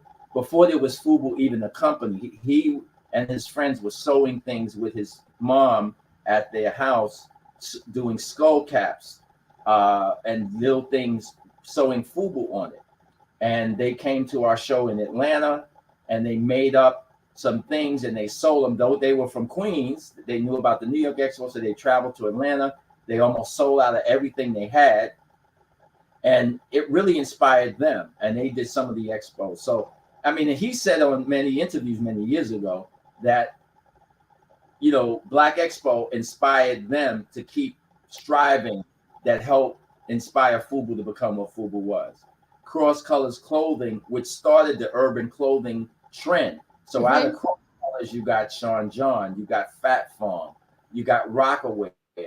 Cross Colors started with us, and then the whole urban clothing trend, which doesn't exist anymore, came out of being inspired by what Cross Colors was doing at Black Expo. Then Cross Colors underwrote another company called give me a second. I just had his name, Carl Kanai. Yeah, Carl Kanai, and he called us around. Then we had Glory Foods. Yes. You know, there were just super successful Glory Foods, by the way. Let's just pause for a second. It's not, you know, like a lot of these brands that you're talking about are very, very, go to your local supermarket, you can find Glory Foods, Foods. Yeah. And they started exhibiting with us with just doing greens. And they would, you know, with the greens at the show, and people would taste, etc. But you know, they came out of Black Expo. So, you know, I could think of household names, and I could think of businesses that are still around 30 years later, though they're not household names to people. But, you know, like the Bronner brothers, who have been around before that, they started Upscale Magazine. Once again, magazines aren't around too much anymore, but they started Upscale through Black Expo. So there were so many people, and some that are local that are still around to this day, that started with us in their own particular market, through Black Expo. I mean, I could think of people, Jada Pickett, she had an idea back in LA. She exhibited with us. Ice Cube, of course, was around. He was doing things with us back in the day. I mean, people who went on, they did other things, but as an entrepreneur, I wouldn't say Jada, even though she is an entrepreneur to this day. Yes, still. she is, yeah. These are people, before Jada was a successful actress, she had done some things. She was exhibiting at the expo in LA. Ice Cube was exhibiting at the expo in LA. So I could think of people in all walks of life, acting, music. For example, a model, Tyson Beckford. Tyson Beckford did an interview, I believe it was in GQ magazine, and people came and pointed this out. I couldn't believe it. They said, read this article. This guy Tyson Beckford is talking about Black Expo. Now at the time he was successful as a model, but not big like he is today. Like if you say that, you wouldn't know who he was, because I didn't know who he was, because I didn't follow who's on a runway or whatever. And he talked about, in this interview, they asked him, well, how did you become a model? What inspired you? And he said, I had a down period in my life. I was going through a bad depression. And one day I was walking around downtown and I saw all these Black people walking in the same direction. And I'm like, where are they going? And this is New York City. The expo's at Javits Center. The subway train is emptying out. There's tens of thousands of people walking across the west side of Manhattan towards the river where the Javits Convention Center was. And he just started following all the Black people. He didn't know where they were going. And eventually he learns they're going to Black Expo. So he gets online, he goes in, and when he walks in, he says in this interview, he's blown away. He sees all these Black people with a business and all the networking and people buying stuff, and the little kids are happy, and the parents and the entertainment, and he sat in on seminars. And when he left, he said he was so inspired. He was no longer depressed. He wanted to turn his life around. He felt like that there was no excuse for him being in the position where he was, that he saw people that looked like him that were living their dreams. Wow. And that made him go out and work to become a successful model. So when I read that article, I was like, wow, I'm really having an impact with people, and it would inspire me, because though people, it's one thing somebody comes up and says, oh, thank you, your business is doing good. But when you read something in print, especially in a white publication, and of course, as we know, Tyson Beckford went on to be one of the most successful Black male models. I would say, point blank, the most successful Black male model in the history of modeling. And when you look at what he's done with Polo Ralph Lauren, which he still models He's for. still modeling, yeah, he's still active. And he knocked that door open. If any of you, and I wear a lot of Ralph Lauren clothing, I really support Ralph Lauren because he's done a lot for our community. Matter of fact, I first started having prostate exams in Harlem with a center that he established in Harlem for Black men, which he funded because there's a lack of Black men. So we don't get prostate cancer. He's done a lot in our community that people do not know about. Can I ask you about the Black So Spirit group? and Ralph Lauren. Yeah, can I ask you about Black Spirit Group? Yeah. You can touch on that. Yeah, well, Black Spirit Group is a new nonprofit. People can go to blackspiritgroup.com and learn about it. And what it is a group of retired businessmen. I'm retired, but I'm a serial entrepreneur. So if something strikes my mind, I may pick up I wouldn't say briefcase, my laptop, I guess, and try to make something happen. But number one, we want to mentor young entrepreneurs with the limited time that we have. I don't mean just on this earth, but the hours that we may have in a month to give advice, maybe try to show them the pitfalls of things that we did, that they don't repeat those mistakes so that they could be successful, and use the things that are available to them today that we didn't have, as I said before, 20 or 30 years ago. So that's one of the things that Black Spirit Group is about. But more importantly, unfortunately, for this time in our history as Black people and as Black business people, there are more opportunities, but we're under assault. Yeah. And there has to be something or organization to fight back, push back. So this is what I'm hoping to create the Black Spirit Group to be able to do. One of the things we're trying to do is get Goldman Sachs to create an initiative to help Black men who are in business, the way they created the $10 billion, $100 million initiative for Black women. So we're fighting for equity there and lobbying Goldman Sachs to create something like that. I feel that at this particular time, as I mentioned in our history, you're seeing individuals like Howard Bloom, who, and I predicted this on my YouTube podcast, that not only will we lose the fight for affirmative action in education, which we know the Supreme Court recently ruled that affirmative action is illegal, that they were going to come for other things. They're going to come for contracts.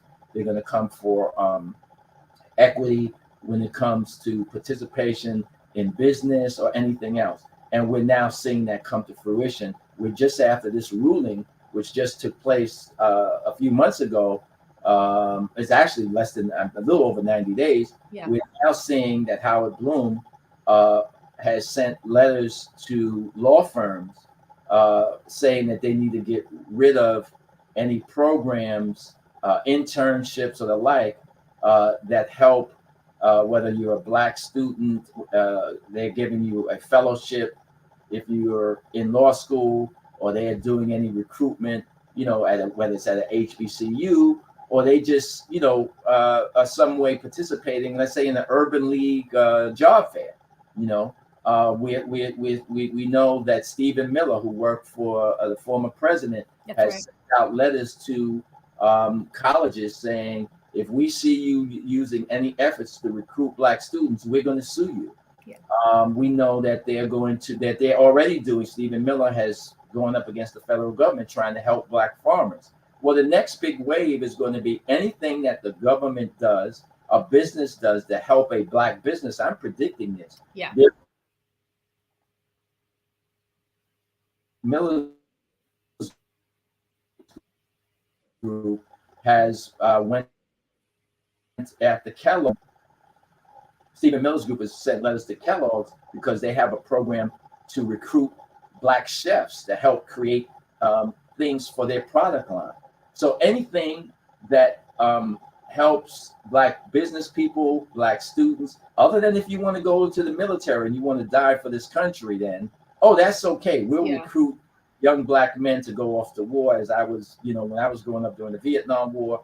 Or, yes, we'll create opportunities for Black men to recruit them or students to go to West Point or to a military academy. Oh, we can have that. But anything else, no. Yeah, not in business. Not in business. And the bigger danger is, if I tried to start Black Expo today, I would be sued. Yes. Coca-Cola would be sued for sponsoring. How can you sponsor something? It's Black and it says Expo. The governor of Florida would probably sue me if I tried to do Expo in Florida, which in the past I did in Jacksonville, Florida, Miami, Florida, and Fort Lauderdale.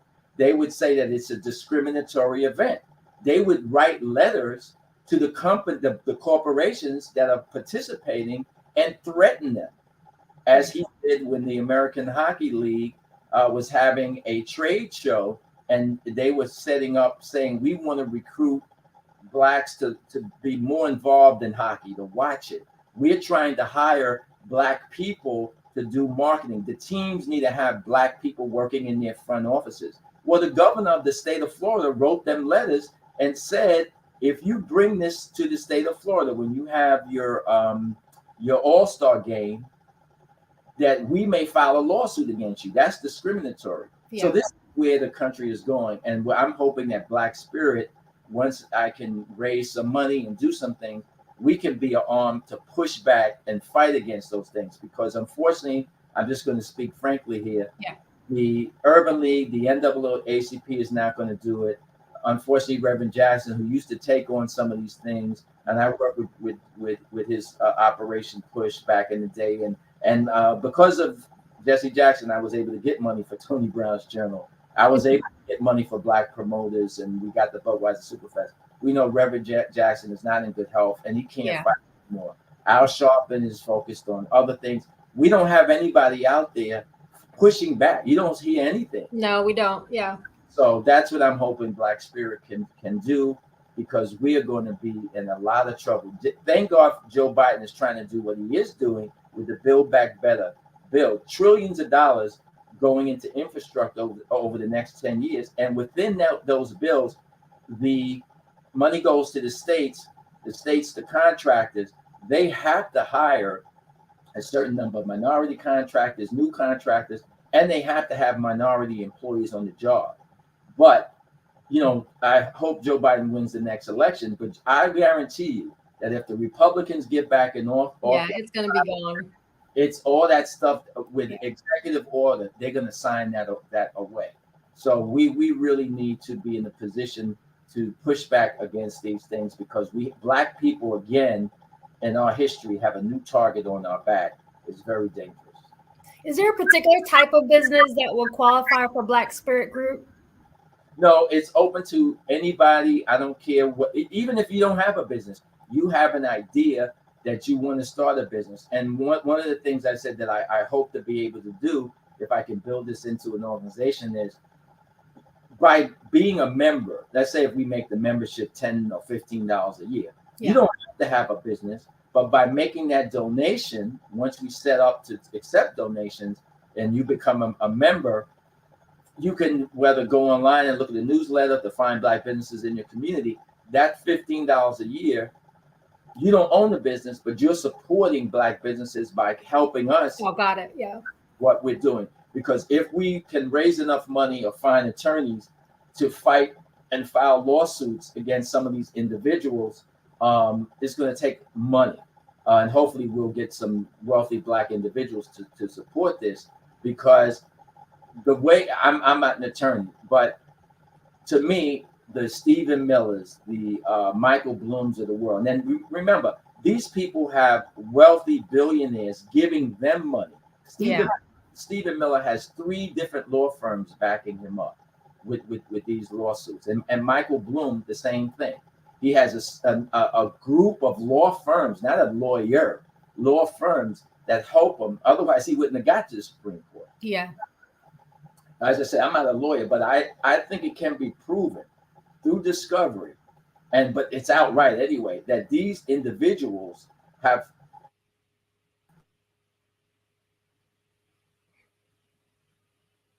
on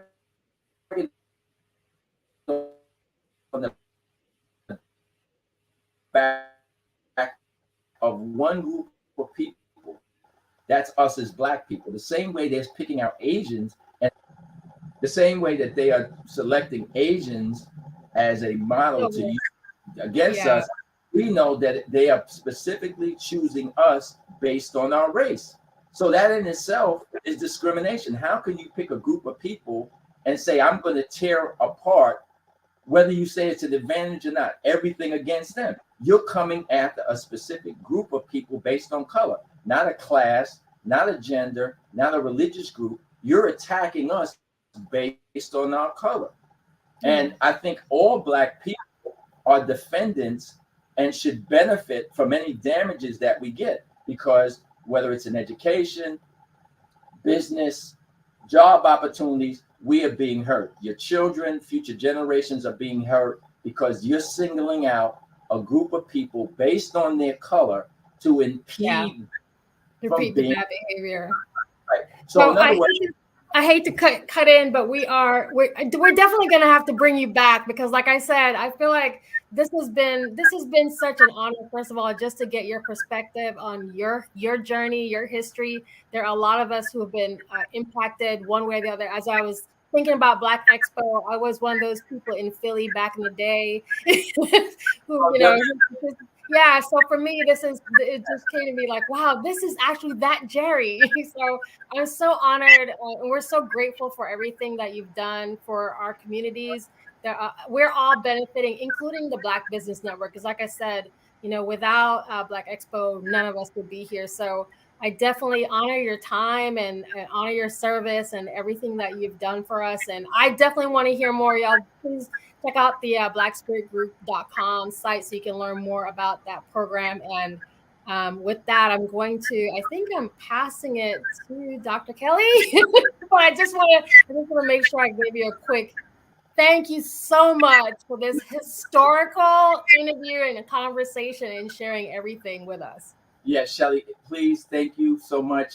Invite me back, because knowing that you're from Philly, I want to touch on those stories about things I had an opportunity to do that I didn't, that I passed on. Yes. Touch on it. And one of the things I had the opportunity to do, which unfortunately I messed up, was to purchase and buy a WDAS radio station. The owner, Jimmy Jackson, came to me in Atlanta and said I'd be a good steward. He was selling a radio station and offered me a chance to buy it for $20 million. I didn't, and 2 years later, it sold for $60 million. The next year, it sold for $100 million.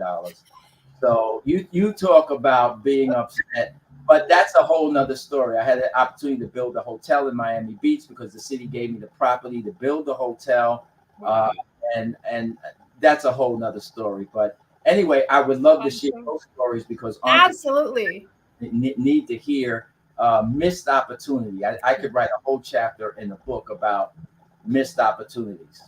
Absolutely. Well, thank you so much, Jerry. And I think I'm turning over to Dr. Kelly. So we'll just pause here in the show. And everybody, thank you so much for watching. Please go back and watch the replay, because there's a lot of nuggets that were shared here for free. And don't forget to support the scholarship for our students. Thank you, Shelly. You are in the right place at the right time. The Black Business Network opens again for its Black Business Olympics, a 24/7 broadcast on business, strategies, global branding, social media marketing, finance, advertisement, and much, much more. Featuring the top, most powerful entrepreneurs and speakers and thought leaders from all around the world as they gather together for this phenomenal event.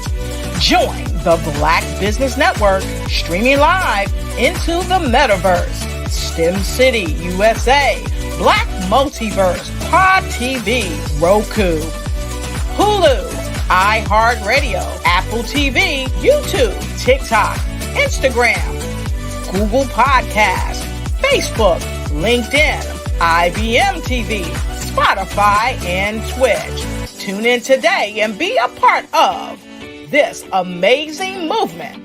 The Black Business Olympics welcomes you. I'd like you to imagine with me, if you will, opening an app where you can collaborate with like-minded individuals from around the world, get inspiration and in-app tools to launch and grow your business, as well as share your knowledge and earn compensation, all in one app. Well, the name of that app is Truso, short for Truly Social. Hi, I'm Matthew Newman, the founder and CEO of Truso. A new concept in social media, Truso is designed from the ground up to be a platform that's both social and empowering for all its users. How exactly do we do that? I'm glad you asked. First, Truso brings the world together via video. Psychologists assert that video provides a significantly more effective connection than audio only. When you enter a community on Truso, you're face to face. Second, on Truso, you don't have to have 1 million followers to monetize. Our business model allows all hosts and moderators to monetize, no matter the size of your following, by 1, producing fee-based content, and 2, inviting others to join the platform as subscribers. Even more, Truso has an in-app resource library with over 100 free resources, forms, and documents to help you build your brand and grow your business. Third, Truso is inclusive. The deaf and hard of hearing communities make up 360 million people worldwide. Unlike audio-only apps, Truso embraces this community, providing a networking platform that allows them to participate via video and closed captioning. We even have a deaf and hard of hearing foundation in the works as well. Fourth, Truso is both social and safe. We refer to Truso as a virtual extension of the beauty shop, barbershop, and brainchild of the community. A place where there's laughter, along with wisdom, growth-oriented conversation, and genuine connections in a safe space. Truso even has proprietary security to ensure we maintain a safe environment for everyone. Where are we at now? Truso is live, y'all. We've launched in beta and we're acquiring users daily. We have an incredible development and marketing team, plus amazing celebrity influencers at the table, helping us spread the word around the globe, beginning within the African diaspora and beyond by creating a safe space for growth, connection, and collaboration. We're truly excited about Truso. We've created something special for which there is a global market. And we invite you to embark on this journey with us as a shareholder. The future for Truso is truly bright. Join us and let's go there together.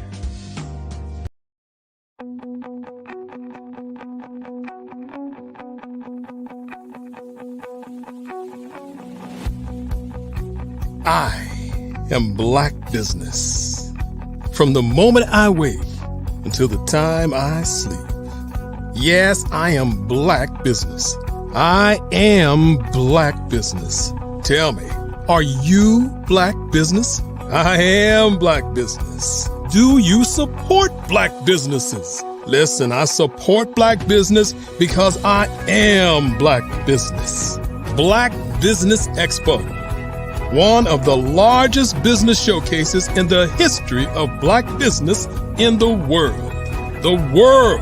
Sign up today at www.blackbusinessexpousa.com or call 919-308-9090. I am Black business.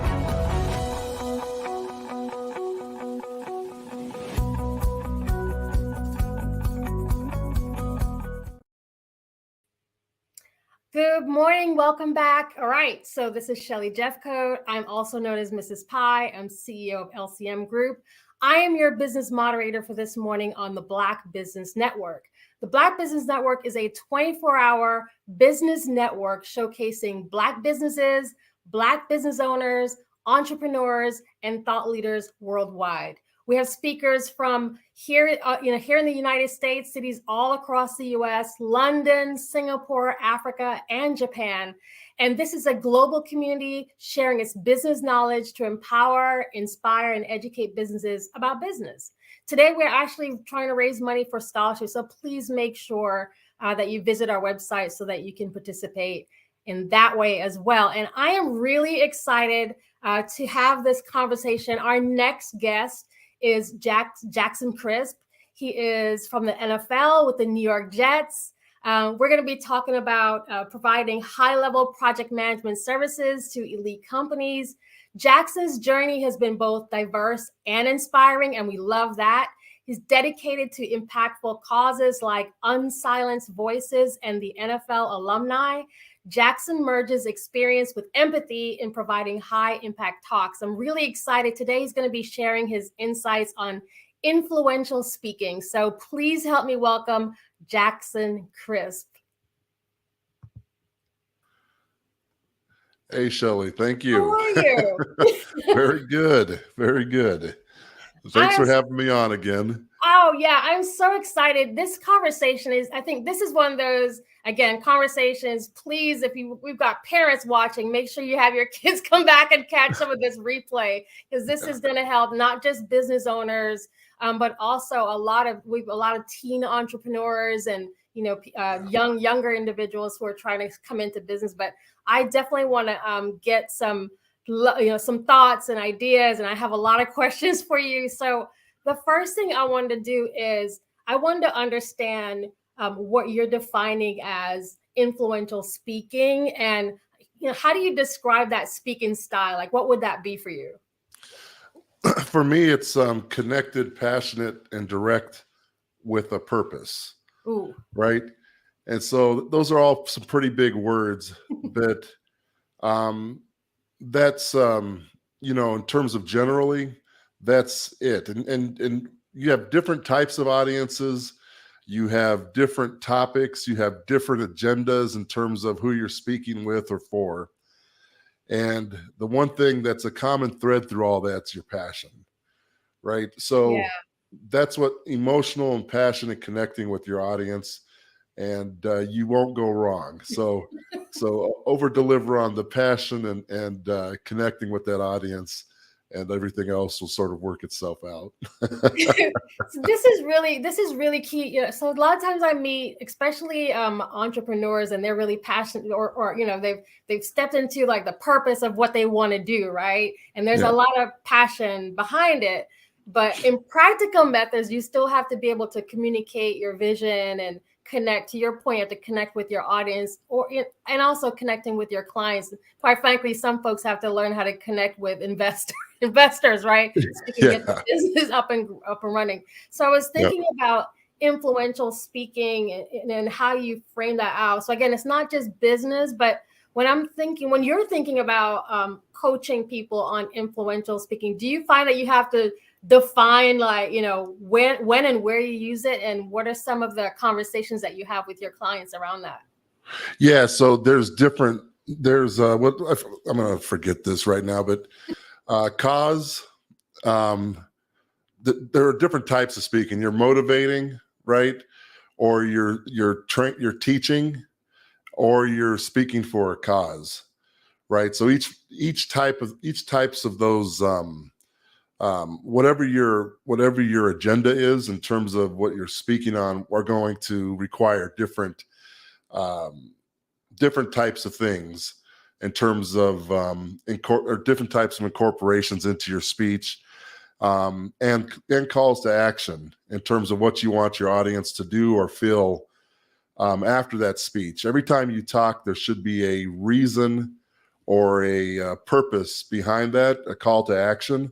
Now, that doesn't mean buy my program, but there should have been a purpose behind what you go out and support such and such, or do this, or so. Every time you speak, I would say that you want to sort of work towards that call to action. And so, if I was working with a client, I would talk to them about: are you trying to motivate? Are you trying to teach? Or are you speaking on a cause? Are some of your main speaking points. So yeah, and each one of those are different in terms of your approach and your call to action again. And what was I going to say? Let's see, hold on. Speaking, Oh, it's all right, because I got 500 questions for you. But each one of them has stories, right? You're integrating your own story as you're talking through some of these, and I could talk more about that a little bit later. Yeah. So I want to hit on that point, and like kind of pull that thread a little bit more on storytelling. And so as we're thinking about being speakers and how do we share those stories, and again connecting back to the audience, and you mentioned those 3 C's. I wanted to find out from you, as you're coaching different leaders, and you're coaching different clients, how do you talk them through presenting a compelling story, as a part of influential speaking? Like, how, what are some of the things that you help individuals with in that particular area? Because I think that's something that we kind of all maybe struggle with a little bit. And to your point, shifting away from just the cold marketing and sales technique into actually speaking in a way that you're influencing a change, or you're influencing ideas, or things like that. So I'd love to get your take on that. And then the other thing that I'd love to hear more about is more about the unsilenced voices that cause that you're supporting, and see if we can get some more information from you on that as well. Okay, can you what was the last part of that? The last part is, I want to know more about unsilenced voices. Yeah, if we could just touch on that. And then before that is the question about storytelling, and how do you pull that in? Because you're so right. Like, a lot of us are either going cold selling, or we're just marketing, but it's not clear about what do you intend to get out of the conversation. Well, remember, and I like to bring up Maya Angelou a lot. And I say her saying, I sort of cut it shorter sometimes, but it's how you make people feel. Yeah.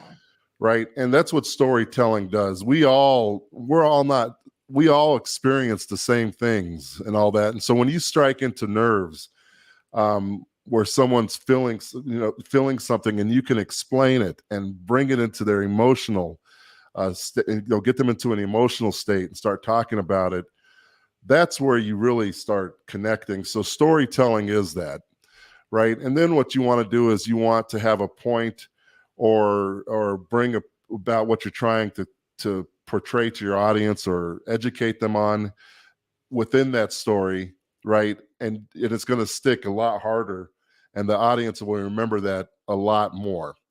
So, and that's basically what speaking is that. As we move into this interview more, I'll talk about some more structural type of things in terms of what a beginning speaker can do or what speakers do to sort of do that. But as far as my passion, Unsilenced Voices, Michelle Jewsbury is the founder of that and president. We met at a speaking event, right? And she told me about her mission. This was several years ago, on how they're trying to, their mission is to eradicate domestic violence and human trafficking, right? Two huge causes. And as I got more into it, I was like, how could I not help with that? How can I help you? Right. And so I came on as a board of directors for her. She did a lot of work over in Africa, and she was starting stuff here in the United States, in terms of getting her program started domestically. And so I got together with, some of the folks in the NFL alumni, and we helped kick her off here in the States. And since then, she's been rocking and rolling, just moving things, making change, making impact. And I've stepped into an advisory role with her, because we've got a lot of things going on as well. So, and the cool thing is, that's part of this. That's part of speaking, right? Yeah. You'll network and you'll meet a lot of people. And when you can pour into someone's thing, you do that. People remember you. They bring you over to help with this cause. They help you with theirs. And that's sort of how I got into Unsilenced Voices as my. Thank you for sharing that. And I think it's important because, when we talk about passion and purpose, and part of the reason that I ask these questions is because there are a lot of individuals who are going to be watching this who are coming from that same place. They have a passion and purpose. And so while we have your expertise, we're going to find out from you, how do you create that kind of, using your speech as a tool so that you can, again. So for me, it's impact, right? So that's one aspect. But whenever I talk to any crowd or any audience, I want to change lives. I want to impact them on whatever the purpose of that speech is, or who I'm talking to, or what I'm trying to influence. We talk a lot through the NFL alumni. We talk a lot to kids and kids' parents, right? 500 to many hundreds of people sometimes. Wow. And you're influencing the kids, and you're also influencing the parents to try to give them the tools to be a better, not a better parent, improve their way of being a parent, because all parents do their best. So that's the purpose. Whenever I'm speaking, I want to impact and influence and change lives. And so that's sort of my goal as a speaker, and again with the different mini audiences. And then you can sort of get technical with stuff in terms of navigating those talks. And I have some funny stories on some ways to quickly get a talk up that you're not necessarily prepared for. And there's a lot of. Well, let's go there. Let's follow where we're going, because I want to ask you other questions about how you adapt your style and all that. But let's follow some of the technical aspects. Since we're already there, because again, we're all trying to learn from you as much as we can today. Yeah. So can you touch on some of the technical aspects of speech and speech delivery that you'd want to share with us? Okay, so here's a fun one, and I'll give you an example. So It was Super Bowl weekend. I'm driving down to LA. This is when the Super Bowl was in LA. And my president of the foundation, Marlon, says, "Hey, can you go and speak to this group that, because I can't make it, I'm not going to make it to LA." And that was pretty much what I had to go on, so I said, yeah, absolutely. So get to LA, I go to this facility, and the whole time, right as I arrive, I'm trying to understand who my audience is, what I'm speaking on, what their objectives are. And so while networking and meeting everybody, right? So that was an example of where I had to pull together these tools real time to get prepared on a speaking engagement where I knew nothing about anything.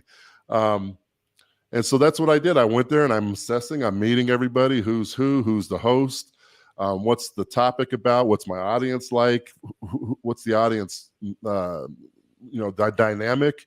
Are they entrepreneurs? Are they business owners? Are they, so I'm doing all that assessment live while meeting everybody.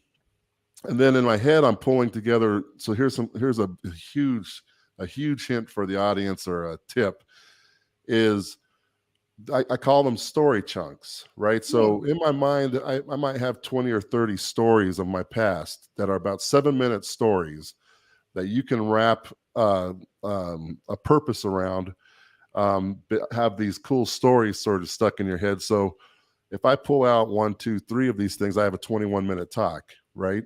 Wow. And now I just put it to, I sort of curb it to this audience in terms of what I'm trying to get from that story. So that's what I did. So I'm just going, okay, here's this, and I'll pull this story, and then here's my points to the story to inspire the audience.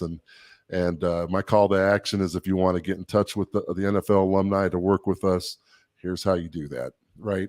After sort of bringing in these stories. So that's a live example of the power of story chunks. What it allows you to do is, if you have a 7-minute spot, you can just pull a story. Yeah. You have, you're running long, you can pull more stories to fill in an hour, right? To 2 hours. And you just sort of have these things structured in your head, and you just sort of roll through these stories and put them together in terms of fitting what you're talking to about with your audience. And so, that's, and then you can adjust those stories.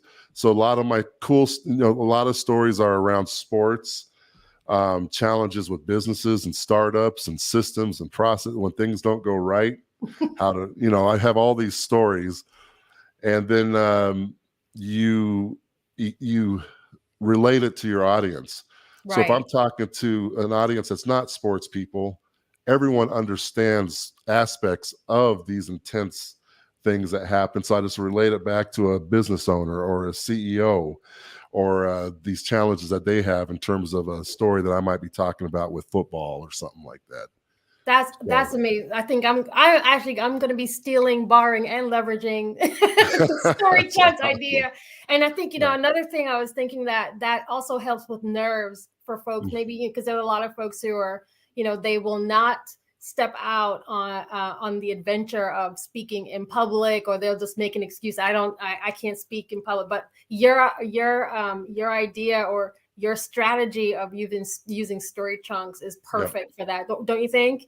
That's absolutely the purpose, because the more you do these things, the more you can embellish, right? So you'll start learning these stories, and you can twist them and grab different parts of them as you get more comfortable with them. Yeah. It just makes you more confident, because you always know you have this bag. Yeah. Right. And so you win a surprise, because something will happen when you're speaking. That's another rule. What, how, and when. So far, this is going good, right? If it's technical, you just don't running long. Something's going to happen. And when you have this bag that you've been crafting and honing in on and getting better with, it's just when it happens, you can quickly adjust, like that drive down, right? Yeah. Like, well, I didn't freak out about who is, I was just like, because this bag was there. So it just sort of makes you confident. Get there, assess, learn your audience, and then pull these things out of your bag and roll with it. And so, yeah. Do you have advice? And so part of speaking is also watching the time. So I'm watching it. We have about 6 minutes and I've got 30 questions. Okay, that's okay. I'm just kidding. So do you have advice? So again, so the one of the best things, if there's a good thing that came out of the last few years, is that we've all gotten used to being on Zoom or StreamYard or being visual and interviewing in this particular way. Do you have advice when folks are doing it in this format where you're speaking on video versus when you're in person? Is there any tips that you could share? Yeah, I actually like live audiences a lot better. Yeah. But I also like this format where it's an interview, because I need stimulus, right? Yes. There's some people that can, and one of the big secrets is, because right now I'm trying to talk to my audience here, right? Yeah. And I'm talking to you on my screen here, right? So you want to bring in your audience as well as talk to the interviewer, but then when there's a point where you're talking to the audience, and something that helps with the camera things, I still get used to this, is smile. Yes. At the camera, right? Yeah. Let your personality be portrayed through it, and then also think of the camera as an audience. Like it actually helps visualize an audience sitting out there, and you're looking at the different people in the audience of who you're sort of speaking to. And it takes the camera away in terms of being an isolated deal and sort of turns it into a in your mind, right? Because most of it's visualization, like in sports or anything. And now you relax. And in my case, I'm talking to the audience, right? And so that's a big, not trick your mind, but get your mind to work for you, right? And that's when you turn that camera into that audience of 1 or 1 million, right? That'll help you speak to the camera, and then and stay conscious of the audience. So now I'm like, wait, make sure I'm looking. Am I looking up? Am I looking down? But that's a great, and then because you kind of fall into a natural, even when you're on stage. Do you find this when you're in person and you're on stage? Are you that person you kind of go straight up to the top? Like, what is your thing for getting ready when you're speaking in person? When you say go right up to the top in terms of into the physicality of the room, are you at a podium, or do you work better from the back? What does that look like for you? Yeah, there's a lot of technical stuff, and when you're talking from one perspective, you're on this side of the stage, or you're talking from the person, the hero's or someone else's perspective, you're on the other side of the stage, and eye contact, watching your ums, and then the other thing is also realizing that the audience doesn't know if you forgot something or made a mistake. So a lot of beginning speakers will forget something or make a mistake, and then they'll say it out loud. They'll speak their mistake out loud, right? And we've all done that. But just remember that they don't know what was next, right? So just take a pause, take a deep breath, get your spot back, right? And then just talk, because sometimes those pauses are very impactful in a speech, right? So they don't know if you're pausing or being thoughtful or being right. And then have your go-tos to sort of give you time to get back on when you do forget something or something slips.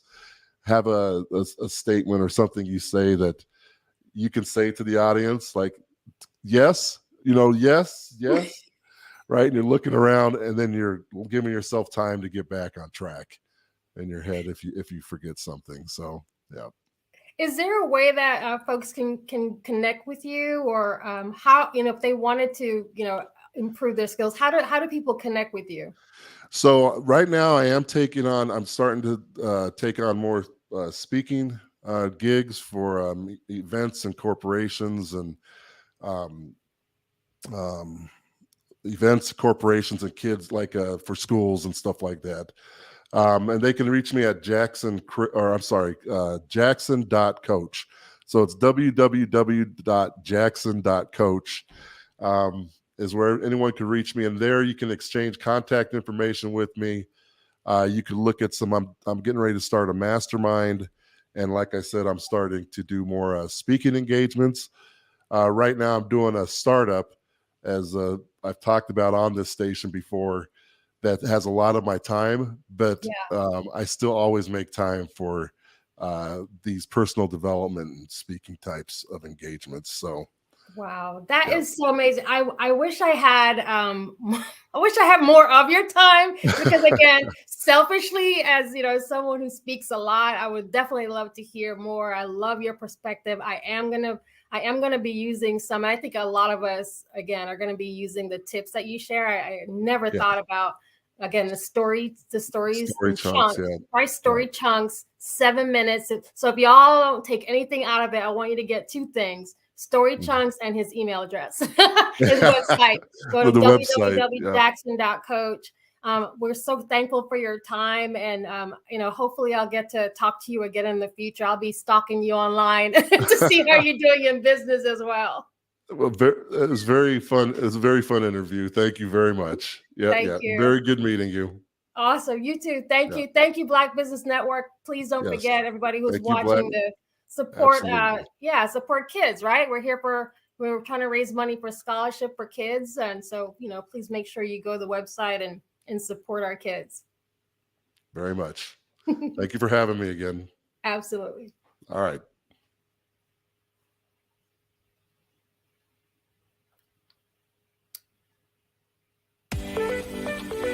You are in the right place at the right time. The Black Business Network opens again for its Black Business Olympics, a 24/7 broadcast on business, strategies, global branding, social media marketing, finance, advertisement, and much, much more. Featuring the top, most powerful entrepreneurs and speakers and thought leaders from all around the world as they gather together for this phenomenal event. Join the Black Business Network streaming live into the metaverse, STEM City, USA, Black Multiverse, Pod TV, Roku, Hulu, iHeartRadio, Apple TV, YouTube, TikTok, Instagram, Google Podcasts, Facebook, LinkedIn, IBM TV, Spotify, and Twitch. Tune in today and be a part of this amazing movement. The Black Business Olympics welcomes you.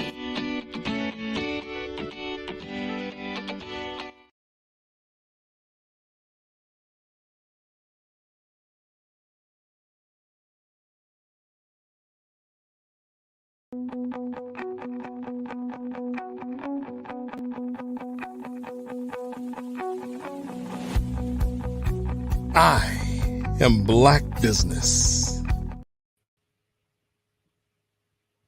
Hi, everyone. So I'm back. I just wanted to leave you with a few things. Genius is coming, and I'll see you on the other side. You know, we don't want to forget why we're here. I want to promote the scholarship. Black Business Expo's mission is to raise funds for high school seniors going to college or K through 12 entrepreneurs. This expo is a fundraiser for students. So please go to blackbusinessexpousa.com and donate to the scholarship fund, or you can use the Cash App that's on the screen below, and it is Cash App BBX USA.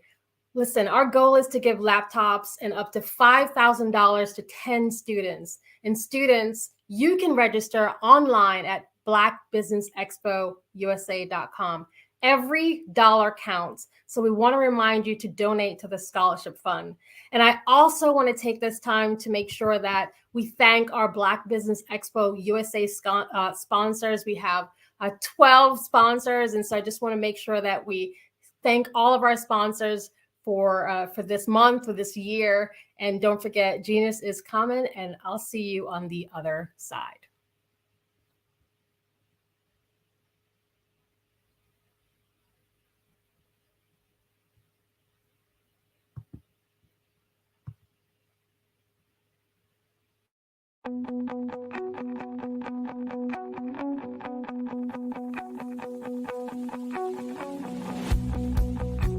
I am Black business.